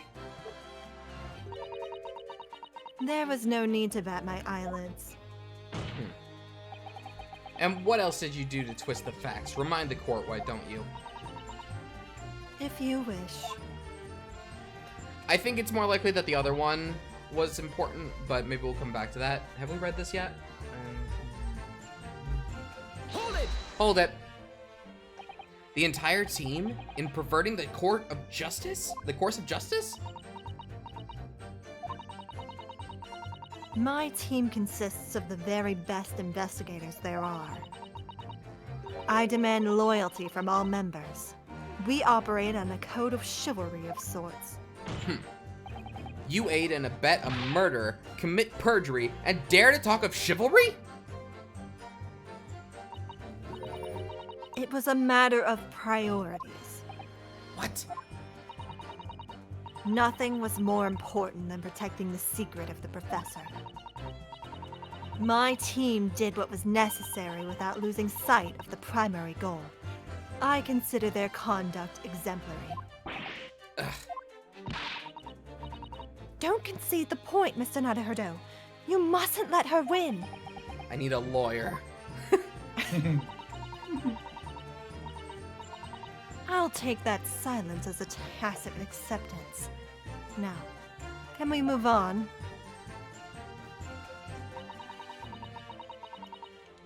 Hold it! But at what cost? Faith in Scotland Yard is going to suffer a terrible blow as a result of this. And your precious secret is now anyway.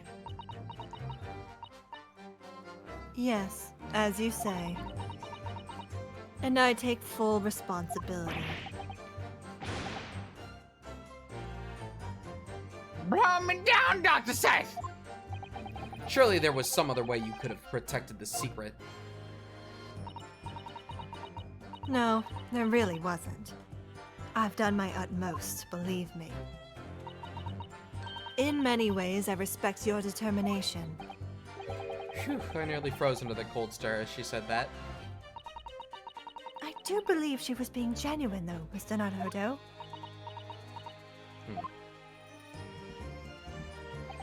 So that's her story. She's admitted everything and revealed her full involvement in the crime.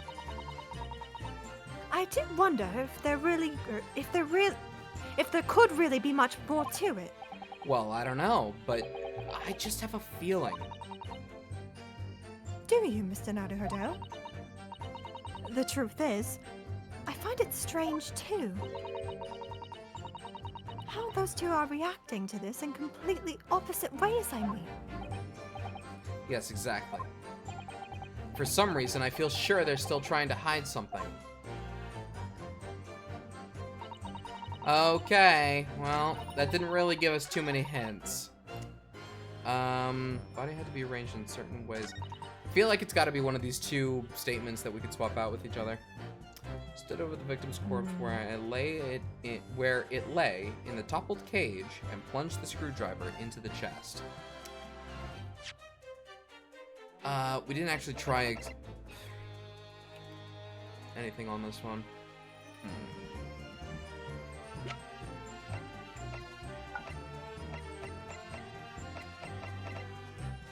We crashed down with the victim inside into the crystal tower, causing damage to its base.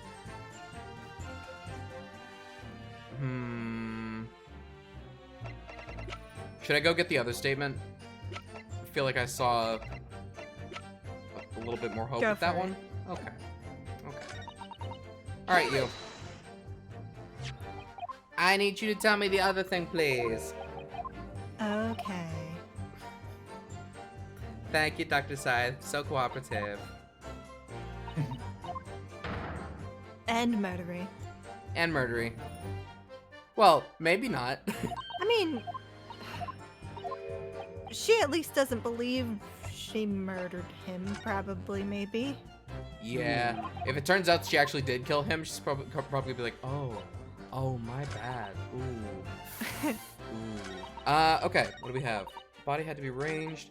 Actual cause of death was the neck trauma Asmund suffered from the 30-foot fall. We tried two things on this. We tried the birdcage, we tried the autopsy report. We need to prove that the 30-foot fall was not the cause of death? If this is indeed the correct statement.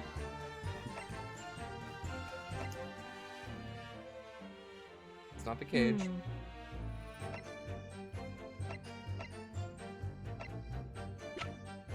Killer's autopsy report.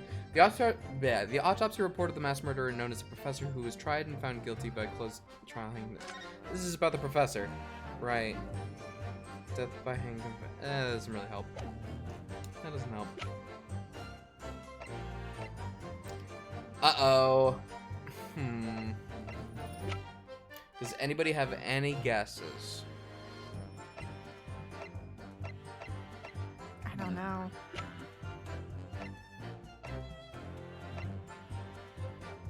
Uh-oh. So, okay. The two statements that we can press on are he either suffered from a 30-foot fall or that She stabbed Scythe him in the stabbing. chest. stabbed the dead body. Right. So we could try, Andrew? Try Andrew I don't- on the... I don't know why that would help. Yeah. We're trying to refute the cause of death being the fall. We could say it was Andrew instead. No. We know that she stabbed the body with the screwdriver. But presenting the screwdriver itself doesn't refute that the cause of death was the fall.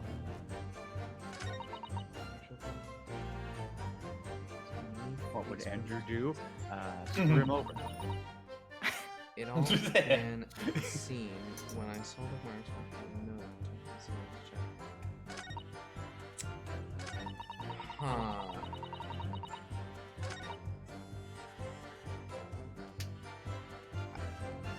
I'm not so sure. Chat, I would take a small hint if you've got it. I mean, honestly, present. What was that? Is it the birdcage? I mean, No, we we present. already tried the birdcage on this statement. Oh, right. But yeah. it could be on maybe something else. But Possible. Yeah, give us a Why nice would clue. they give us? If it wasn't one of these two statements, why would they give us the option to switch them out? maybe for like just getting like lore. A red herring? Mm-hmm. I mean, I just looked over I hate everything else that. and I just looked over everything else and I didn't see anything obvious. You need to use the statement about what. Oh, okay. Okay. Okay. Okay. Let's talk again, Scythe. This is the fourth time you've asked me to talk about this. What do Yes. you want from me? Well, I kind of want you to admit that you did it, but you've already done that, so I don't know what I want. What more do you want me to admit? I don't know. Have her change it, yes, please.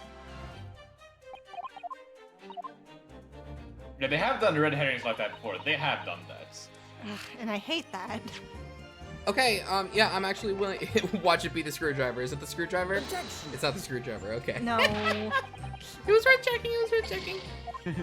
Okay. Oh, so close. All right, this time I'm not gonna load. We're almost at the end. Tell me you did it. Okay, I did it. You're lying. Admit it harder.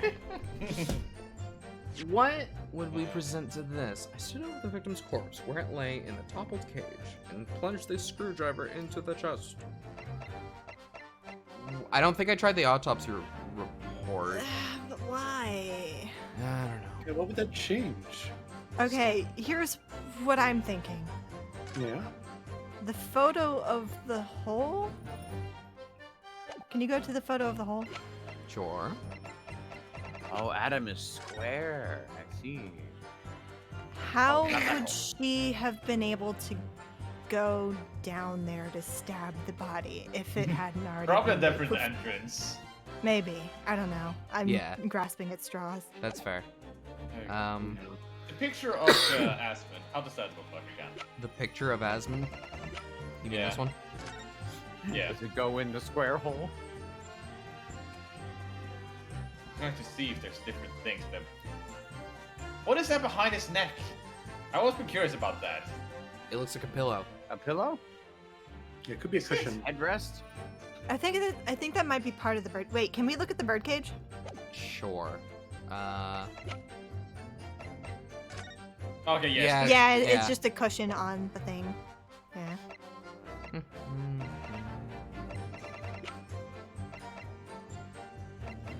Is it the fact that the blood doesn't go the whole way up the thing? What's it? No. What's the tip?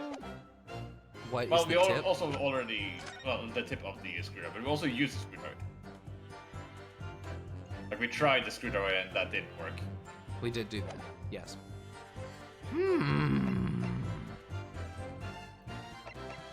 I could just start Any throwing other- things. Could we look at the other evidences? Sure, bud. Tell me which one. Just, next page. Okay.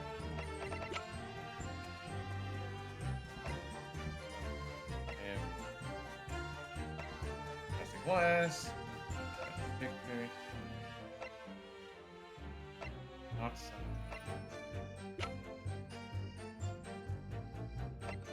I don't know. This bit's completely lost me. I don't know. I'm pretty Yeah. willing to start just trying things. Could we try the picture of him? What was that, boys? Could we? I said, could we try the picture of the Aspen? But Objection. Oh my god. I was also What? curious what kind. Seriously, why? I've got a nasty feeling that this inconsistency points to an extremely uncomfortable truth. What's inconsistent? you? What on earth is the matter, Council? Have you lost your tongue? I apologize, my lord. Dr. Scythe, in that last statement of yours, there's just one point that seems to defy explanation. Out with it, my learned friend. There's an obvious inconsistency between your description and this photograph.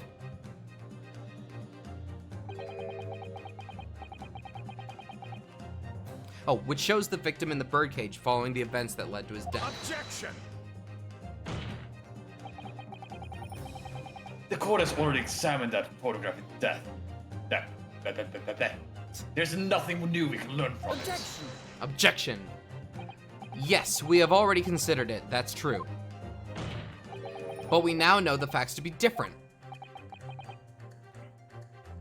What do you mean? I believe we should let the defense explain. Uh-oh. Where in this photograph would you see the alleged inconsistency with this witness's statement? Is it the fact that Andrew isn't still in his chest? Well, so my question I was trying to ask was, did they ever describe the shape of the hole left in his chest? They Um, just said punch with a wound sharp. looked like? I don't think that they did, no. Is Andrew sharp? He looks like it. Think about the order of, the order Scythe claims things happened. She claims that she stabbed the body after death. Right. Mm-hmm. However, If he were still alive, what would change? the amount Wait. of blood? Amount of blood, probably, yeah. Is it the fact What? that if he was already lying there and she stabbed down into his chest, it shouldn't be bleeding so much over him? It kind of looks like he was standing and bleeding. Yeah, it's dripping downward. Is that Yeah. I'm gonna go with that. I'm gonna go with that. It's Take that. dripping downwards. Look closely at the blood stain on the victim's chest. If that's it, then we were never going to get that. Yes, so he was upright when he was stabbed. It clearly Yeah. extends in a downward direction towards the man's feet. And why is that significant, Council? That's a tough one. That's very hard. Yeah. If the victim was stabbed moments before the kinesis machine was set in motion, that's entirely expected. Ah! Of course, no, that's not what would have happened. Exactly, my lord. Dr. Scythe made it very clear in her testimony just now that the point at which she stole Professor Hairbrain's screwdriver and stabbed the victim was after the Grand Deception was set in motion, when the birdcage had fallen below the stage out of sight. From the shape of it, it's clear that the birdcage would have fallen on its side after the 30-foot drop. And if the victim had really been stabbed whilst inside the birdcage in that position, the blood from the wound would have spread out equally in all directions. For it to have formed a longitudinal appearance we see in this picture is inconceivable.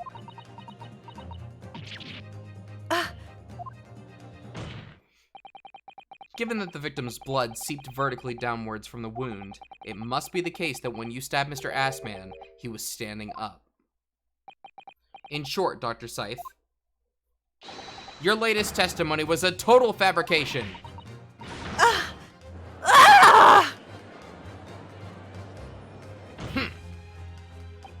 I knew it. I was right. Now I've identified that contradiction. There's only one way to explain the facts. We've all been under a great misapprehension here. What? What sort of misapprehension? Dr. Scythe, you claim that you were coerced into helping Mr. Drebber as a result of the note he left in the waxwork. You claim that you made changes to the scene of the crime to implicate the defendant. And you claim that you authored a fake autopsy report to cover your tracks. But one of those claims is an out-and-out lie. Because the question of what the bloodstain really tells us has only one possible answer. If that's the case, what is it, man? Counsel, you've clearly struck upon a revelation. Now tell the court what it is.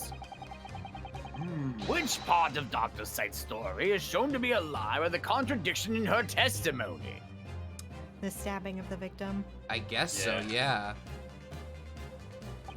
The answer is very simple if you consider the sequence of events. If, when the victim was stabbed, the blood from the wound seeped downwards as it did, we can be sure that the victim must have been either sitting or standing upright at the time. But as you rightly pointed out, the birdcage could have been fallen to its side when it fell beneath the stage. Yes, it would, which tells us that the victim must have been in that position of his own accord. Objection! That's impossible. The man was dead, remember? No, that is the misapprehension.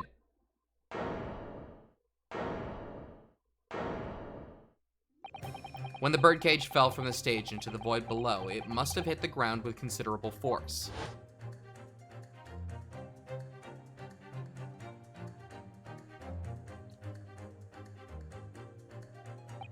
But Mr. Assman didn't die in the fall.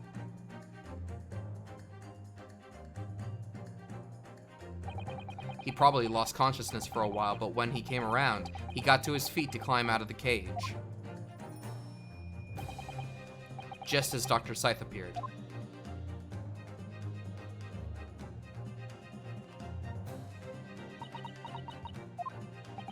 If the victim was in fact alive at that point in time, it changes everything.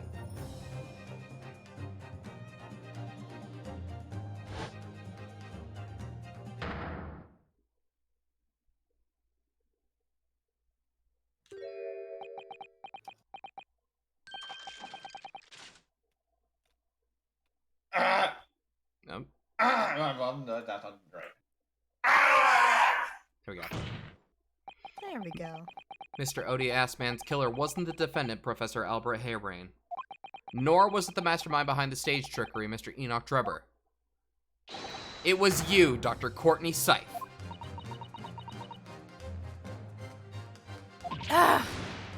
Ah! Order! Can this possibly be true? Have you been taking me for a fool? It was you, was it? You killed him? Oh, not even he knew.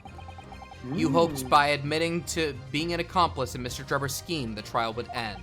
Before you were accused of a far worse crime. Cold-blooded murder. Oh, do shut up. You're so desperate now, mate. You're making all of this up. As if I would do something like that. I assure you the defense is not desperate, Doctor. Mr. Naruhodo has established the facts using evidence and logic alone. Ha! Logic. Don't make me laugh. Sadly, your logic has a gaping hole in it. What? What do you mean? I thought that would have been obvious. A motive, boy. You're lacking a motive. What possible reason would I have to kill Mr. Asman? Asman was involved in any number of criminal activities, from coercion to theft to murder. But there is no known connection to Dr. Scythe there.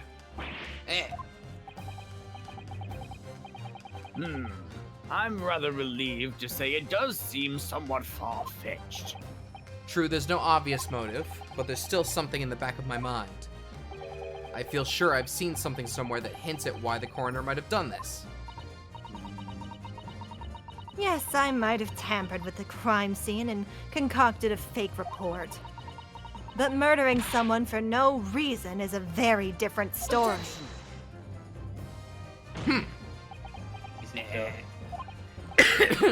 No, when you had questioned what possible reason you could have for wanting to kill Mr. Assman, something did come to mind.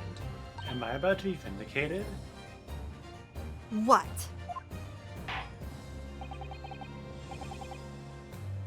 What is it, Counsel? Enlighten the court at once. Yes, we saw it yesterday, didn't we? Something that seemed strange, but we had no reason to suspect it at all at the time. There's a particular object that explains why Dr. Scythe would have wanted to kill Mr. Assman. Scalpels. Yeah, the excessive order of scalpels, but Like- what? Like, that's certainly relevant to her. The iron So is mask, the Iron Mask. the screwdriver. Why would it be the scalpels? Hang on, let me read that again. It was in a book. Oh, do we not have that in evidence? Yeah, we don't have it in evidence. Oh. I'm gonna say scalpels.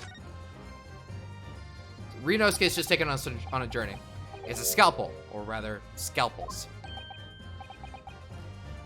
Did you say scalpels? Maybe he had a connection to her to, like, get her to melt metal for him. Yeah, that's what we thought before. It would appear that word has struck a chord, Doctor. You... Come on, out with it! It was yesterday when we visited your laboratory. Look at this big, thick book here. Ah, it appears to be an accounting ledger. It's a record of forensic investigation team's spending, I think. Oh? What is it? It's clear that the team purchases various equipment and supplies on a monthly basis, but... Well, one entry seems rather strange. Really? In what way? They're buying 500 scalpels every month. Someone help me budget this. Please, my family is starving.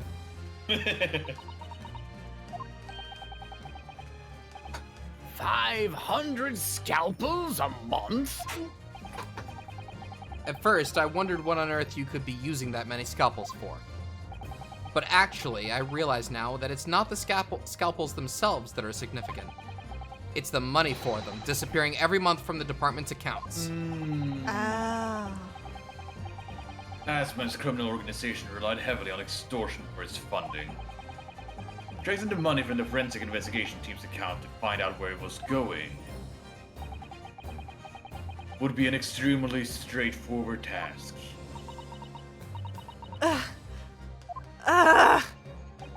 10 years ago, when Mr. Assman was still a journalist and wrote this article about Mr. Drebber, he may well have stumbled upon information as he was researching the story.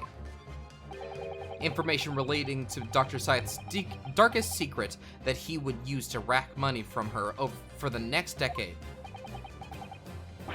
Her darkest secret? Good lord, you mean? I don't know what happened on the night of that execution 10 years ago, but clearly the opportunity to rid yourself of that menace was too tempting to pass up.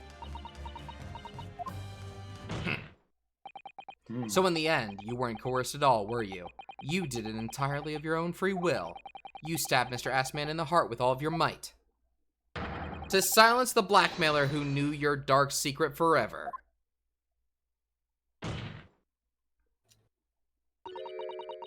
You'll never understand. None of you. What we've had to keep covered up, what we've had to keep covered up all of these long years.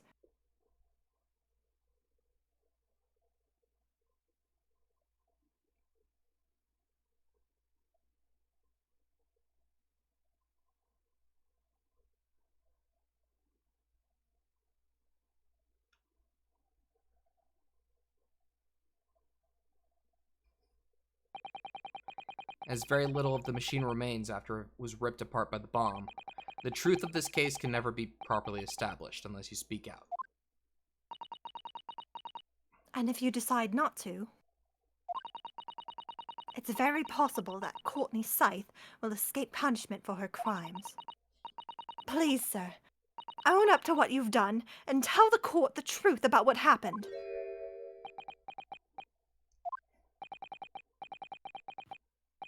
10 years ago, you told the truth. And you were robbed of a bright and successful future as a result. I can certainly understand your bitterness and your consternation now. However, this is surely the chance you've been waiting for. To sever at the hold that fate's had over you all these years.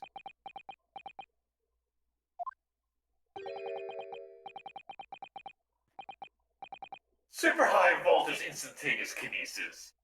I mean, really.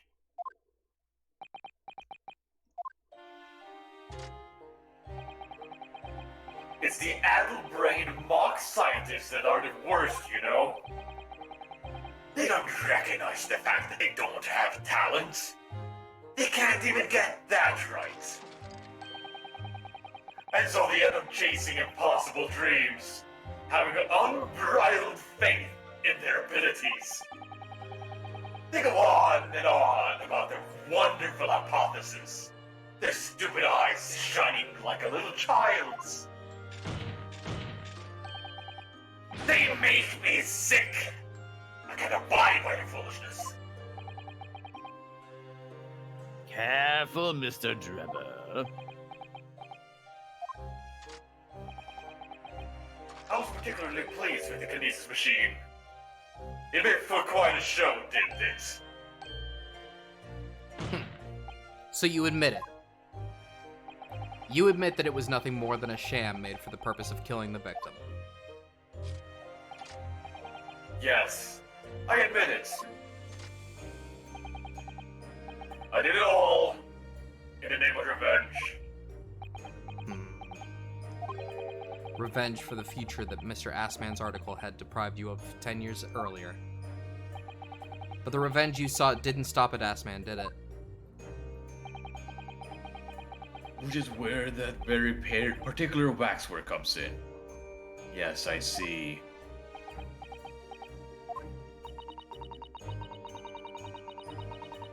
The condemned convict that you saw rising from the grave in Lowgate Cemetery 10 years ago. If your account of all those events was all true,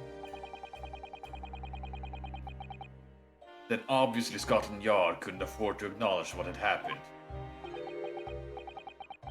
Even if it meant discrediting a bright young man and crushing any future career he might have had.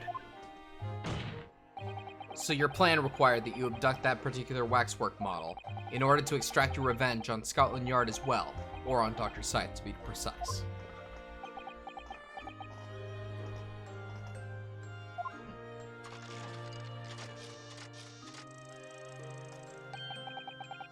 It was a year ago. By some extraordinary twist of fate, Assman turned up at my workshop. He didn't remember who I was, of course. He just wanted to employ my services as an engineer. And he happened to have a paper with him. An article on the front page caught my eye. About the coroner who'd handled that bogus autopsy being appointed head of a new forensic team. When I learned that news, my cognitive processes started to devise the plan. What a horrid tale. He robbed me of my future. So I wanted to use that man's own wiles against him. For revenge. And have that rotten Scotland Yard eating out of my hand. At the same time. I wanted them all to suffer the same humiliation I had to suffer.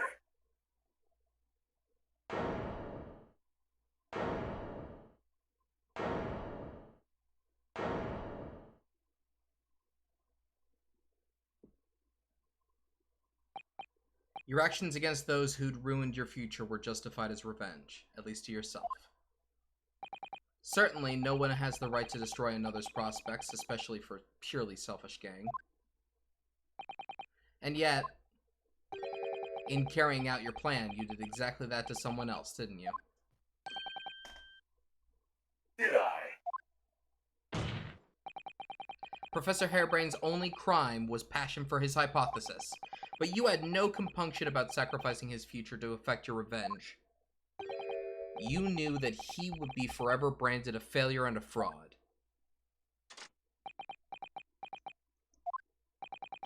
Perhaps life treated you unfairly 10 years ago, and others' misconduct left your life in tatters.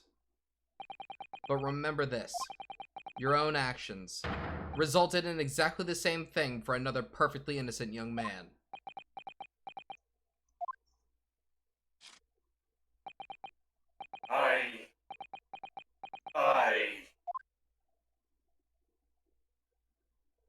Yeah, Sephiroth.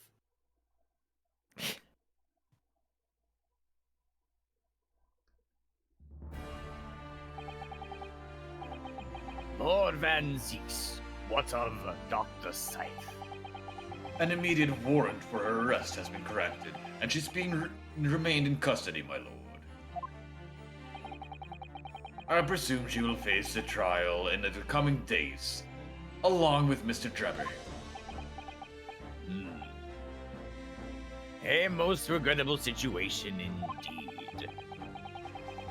She's made great contributions to her profession over the years. It really is hard to swallow. However, that is a topic for some future occasion. For now, Professor Harebrain. Oh, yes? It seems there was a great deal more to your experiment than you realized. However, I think we can assume now that these sordid details have all been brought to light. This has been a very long and profound trial, but I'm pleased to say you are absolved of all guilt. This whole experiment has taught me a very great but painful lesson. Me, this dedicated scientist, this devotee of natural philosophy. I have been selfish and self-centered and above all, a fool. Professor. I've spent my whole life thinking of nothing but my research. Misguidedly believing that I could do whatever I set my mind to, despite my lack of talent. And the worst of it is, in the process, I've caused others pain and misery. Others who are far greater people than I. No, Professor. That's not true. Eh? Don't tar yourself with the same brush as Drebber. What happened was his doing, and his alone. This outcome is his fate, not yours. You're not to blame in any way. Lord Van Zeeks. And the derision with which he would refer to you earlier, calling you a fool, talentless even. The man has no idea. To believe in yourself and work your fingers to the bone to realize your dreams. That's laudable, not laughable. No one has the right to deride another for such choices.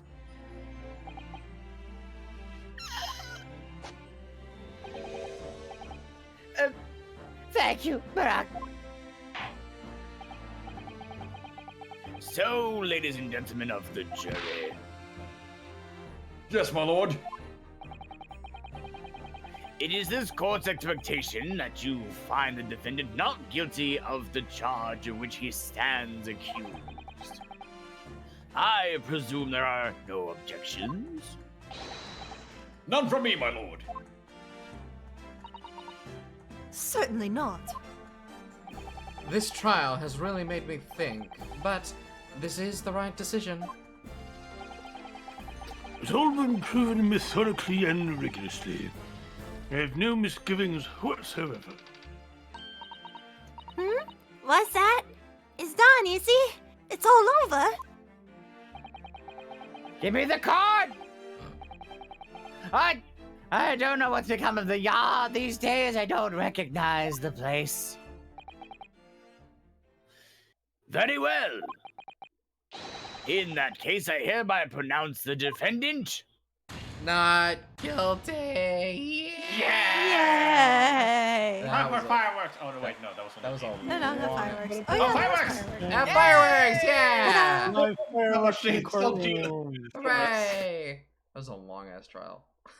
Oh, yeah. Oh yeah. I'm so tired. court is adjourned. Whew. Hairbrain, you made it. You live.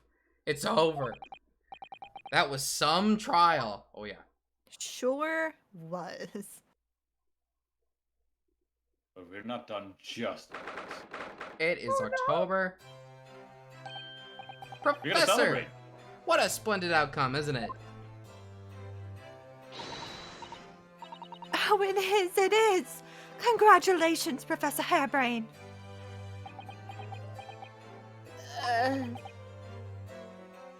Mr. Naruhodo, Miss Susato, I am truly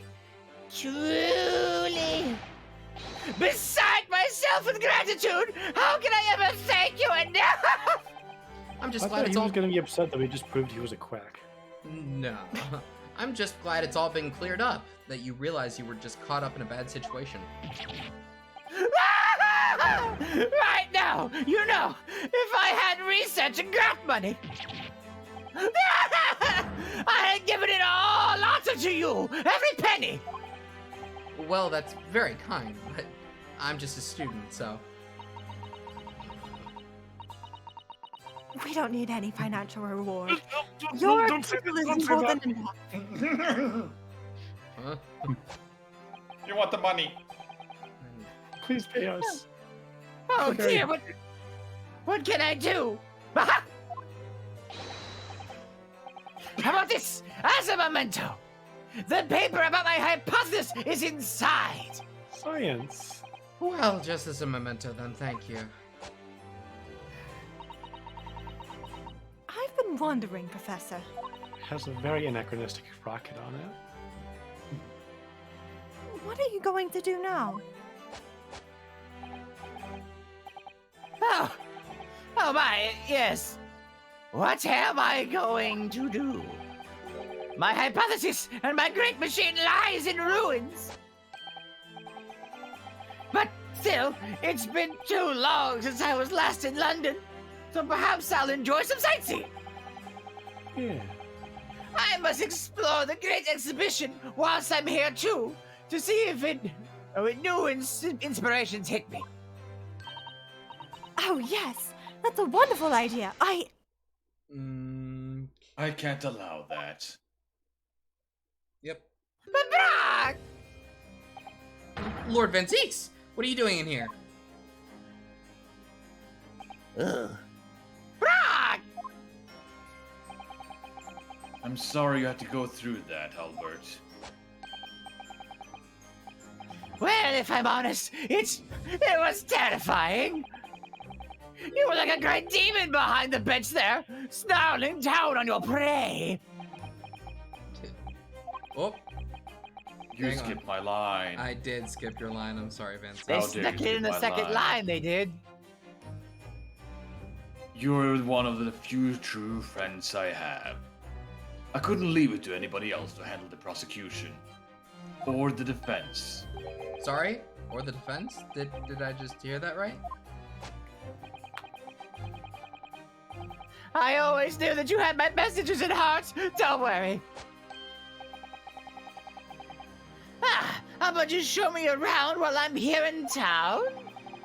It's been a long time since we left university. We have a lot to catch up on. Come on. Listen, Albert. In a few days, your acquittal will be made official. When that happens, you must head straight to Dover. I'll accompany you. Eh? From there, you'll cross the channel and make your way back to Germany. I've already purchased the tickets. But no! Hold on a minute, Barack! What about the good exhibition? There is a chance of a lifetime for me. I want to look around and... No sightseeing, Albert. Give up on the idea. Yeah, sometimes it's hard to see any warmth in those eyes, Barack. Lord Van Zeeks? What's all this about? Unnecessary precaution. Yes, I think I understand. You do? You don't. Well, Iris told me that when you met Lord Van Zeeks at his office some days ago, he asked how Mr. Natsume was doing. Yes, that's right. I remember being surprised at the time and thinking it was nice of him to ask. The point is, Mr. Natsume is still alive and well. Even though it's been more than 6 months now since he stood trial with the Reaper as the prosecutor. Ah, you mean the Reaper's influence doesn't stretch overseas? Those in the Reaper's sights meet their end days or sometimes months after their acquittal. That's been the pattern up to now. But of course, we know that both Mr. Natsume and Gina were completely innocent. True. And perhaps that governs the Reaper's actions. The truly innocent are spared. But I don't want to take any chances with a close personal friend. Barack!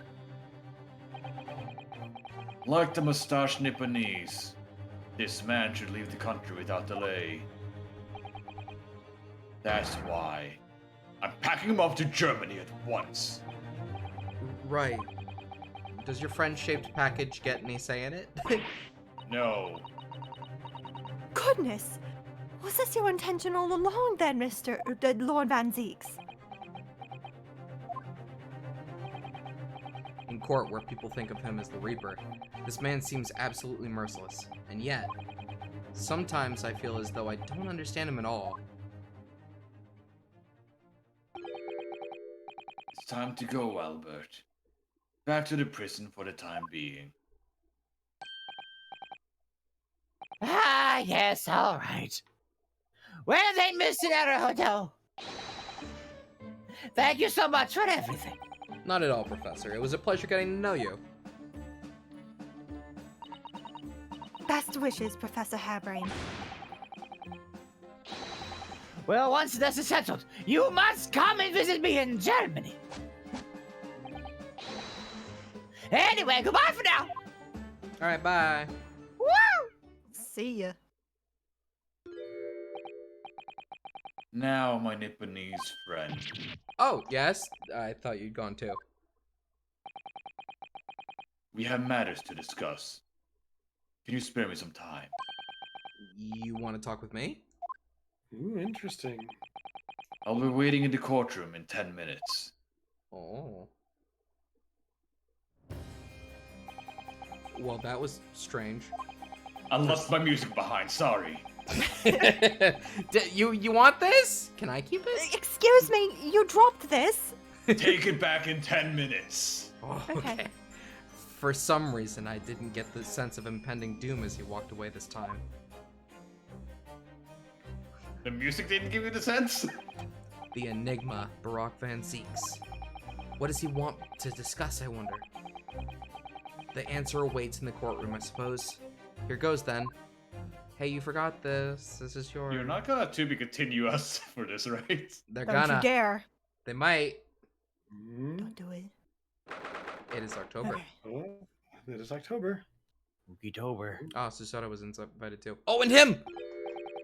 Oh. So, are you satisfied? You say the guileless scientist from the Great Injustice. Yes, I think so. I'm relieved, at least, that the man's innocence could be proven. Anyway. I imagine you've been wondering, where my animosity towards you Nipponese come from? Clue, I'm tempted to not take that advice because when things are auto-scrolling, it's kind of hard for the voice actors to keep up sometimes. Yeah. Yeah. Mm-hmm. Huh. Well, at first I thought you just didn't like me. I imagined you saw me as a pretentious child from an unimportant land who had no business being here. But now I think differently. You clearly know our ways, so I would guess that some specific incident led to your thorough dislike of my race. Will you tell me what happened, please? The Professor. I thought I'd never hear that name in this courtroom again, to be honest. He took your brother's life. Clint. My brother was Clint Van Zieks. 16 years ago, when I was still just in my teens, he was already the director of prosecutions and a key member of the judiciary. I looked up to him. He was everything I aspired to be. He was involved in the establishment of justice systems in foreign countries as well. There were exchange programs between Britain and other nations then too, to share knowledge and ideas. As part of one of those programs, 3 judicial students came to Britain from your homeland, the Empire of Japan. Was the professor Japanese? Seems like Osanaga. I'm gonna be so pissed if Osanaga turns out to be the professor. Shut the fuck. If it was 16 years ago, then one of them could have been my father. Of course. I remember Dr. Mikotoba well. And Judge is probably the second one. Oh, that makes sense. Oh, yeah. I had no idea. I was a minor at the time, training at the prosecutor's office. Not mining? No. No. One day, Clint introduced me to the 3 visiting Nipponese. So, you've actually met my father? He and his colleagues were polite and amicable. They were adept at their work in exchanging or exacting in their standards. It was my first encounter with the Nipponese spirits, and it made a very great impression upon me. But 6 years later, that's when it happened. The investigation was going nowhere. There were no suspects even. Just an ever-growing list of victims. And in the end, my brother became one of them. The last, in fact, before the case was finally resolved. I'm so sorry, Lord Van Zieks. Truly. Clint was always ready to put his life on the line for justice anyway. So he wouldn't have wanted it any other way. He lost his life to the killer, but it was his victory in the end. For me personally, though, it was a great loss. I find myself in a very dark place indeed.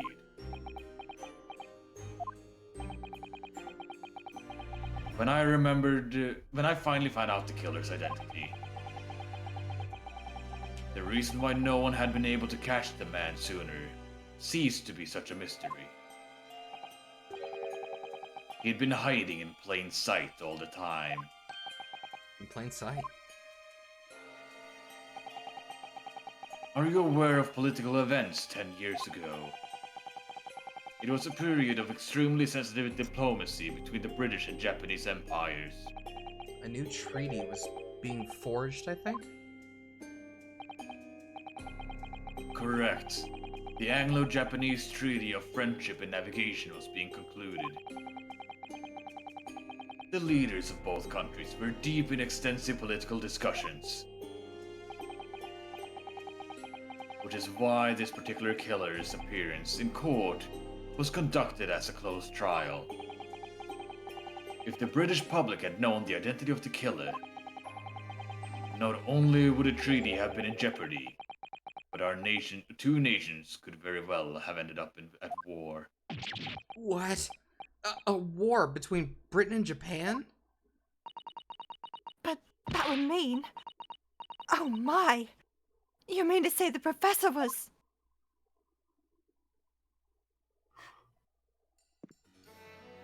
When the trial reached its conclusion earlier, I thought to myself, yes, it's time.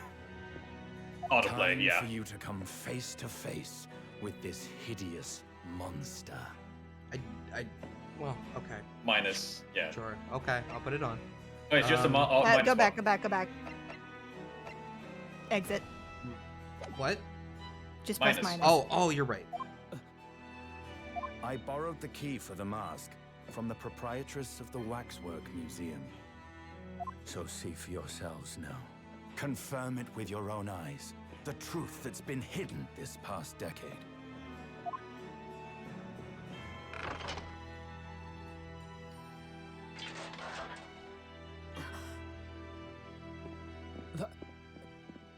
That's the professor?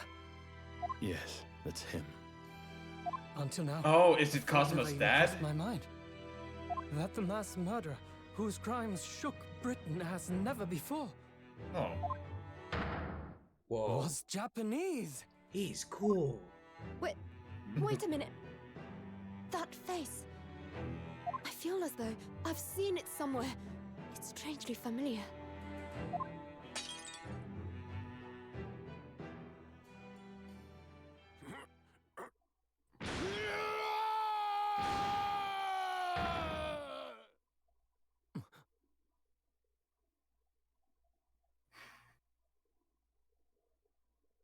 Huh? Yes. Huh? Oh my.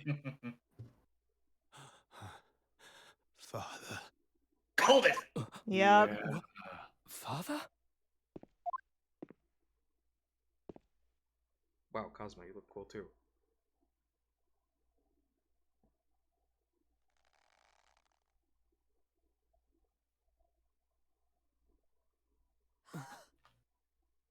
Kazuma!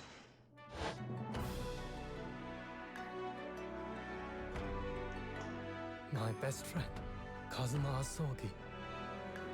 After a whole year, finally his memories returned.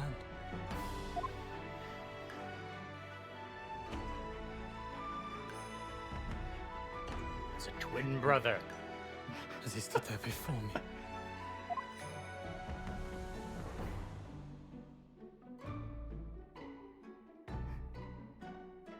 Ryunosuke.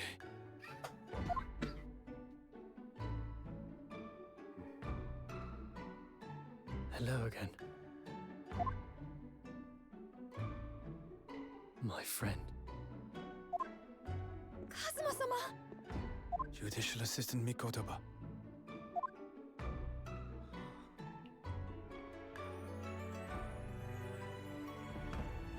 It's been a very long road.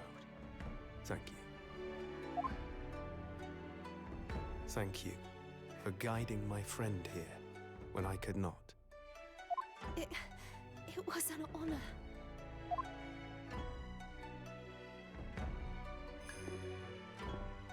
I knew you wouldn't die that easily. Cosmo. Marcus. I owe you thanks, too, for taking good care of that in my absence. Oh. Karuma, great blade of the Asogi clan, passed down through the generations. Oh, that wasn't the When killing we left weapon of Japan, all those people this before. sword was at my friend's side. Oh god. The Japanese man's katana is his soul, and he couldn't be parted from it. But then, when the incident happened, it was Susato-san's wish that I inherit the sword, and I've kept it with me ever since, along with my memories of the friendship we shared.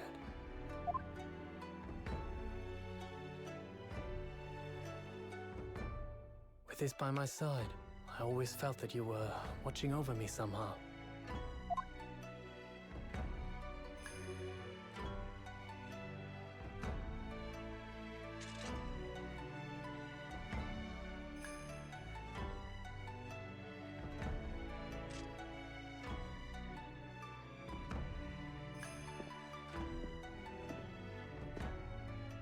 I've made it. At last. Father. Are you saying... Surely not. You mean, you knew all this time? I'm looking at it. But... I still can't believe it. This mass murderer is Kazuma's father.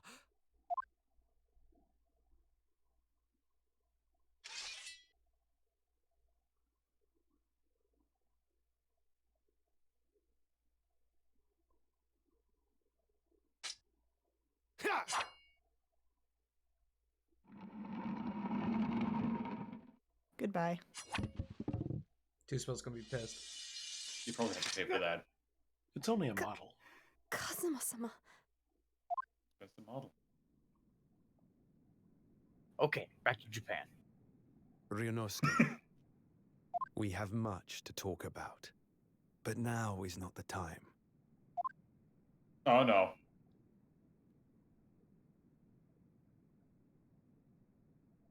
I'll be seeing you. I hope so. Should I maybe turn it off now? No, keep it Yeah. Wait. Yeah. That's all Kazuma said. Before he turned and left us there, in the courtroom.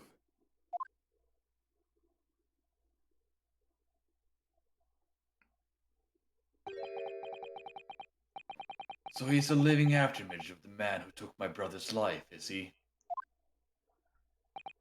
Yes, Kazuma Asogi, my best friend.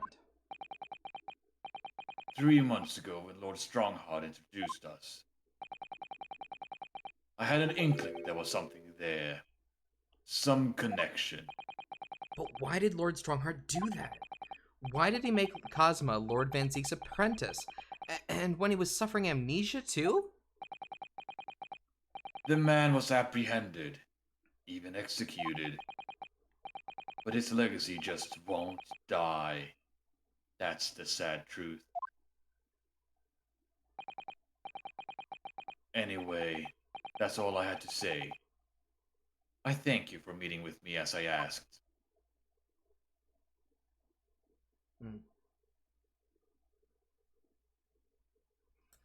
Whoa, did you see that? He just disappeared. Wow. He is a vampire. Magic. 10 years ago, my grandmother took me to the railway station. We were there to meet my father from the train. For me, it was the first time I'd ever seen him. Poor Susato-san. All this is tied up with painful memories for her too. She's never talked about this with me before, though.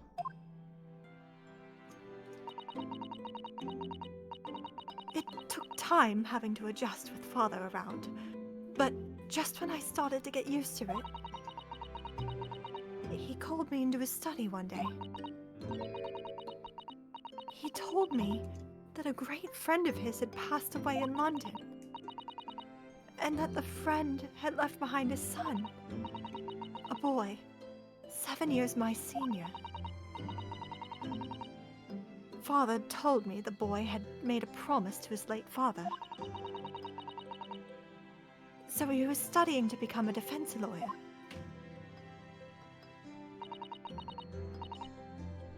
I wanted to help, so I studied to become a qualified judicial assistant. As I'm sure you've worked out, that young man's name was Kazuma Asogi. So you see, that's how he and I met.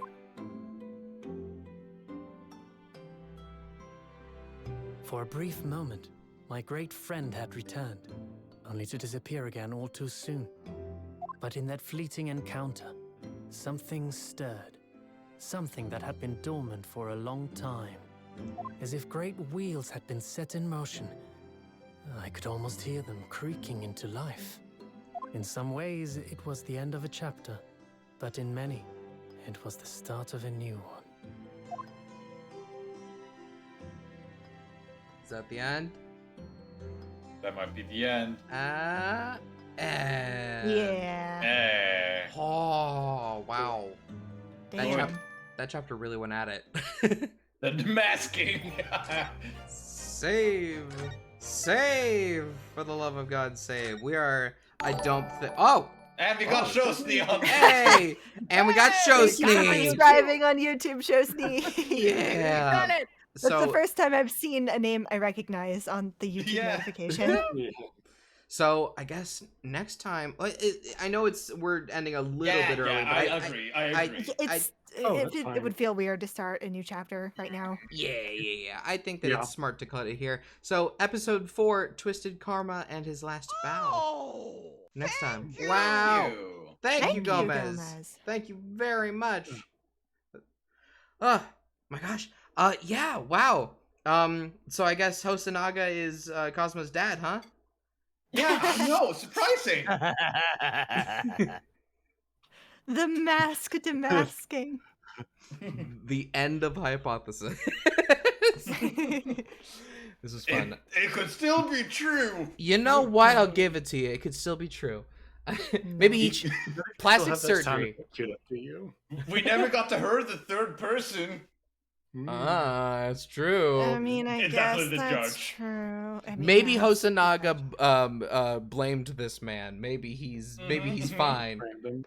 Framed him. Dad's not dead. The dad is hiding as Hosonaga, who hides as other people. That's probably it. Either way, And folks, pretends to be really bad at hiding. that's gonna be it for us for tonight. What are we doing tomorrow? Tomorrow is Minecraft. Yeah. Minecraft Hey. hardcore. Yay. Ugh, look forward to it. It was it was Secrets Revealed soup. Yeah. The masking Yeah. soup. Unmasking soup. Wow. Demasking soup. Because oh yeah, that's why they said it was demasking.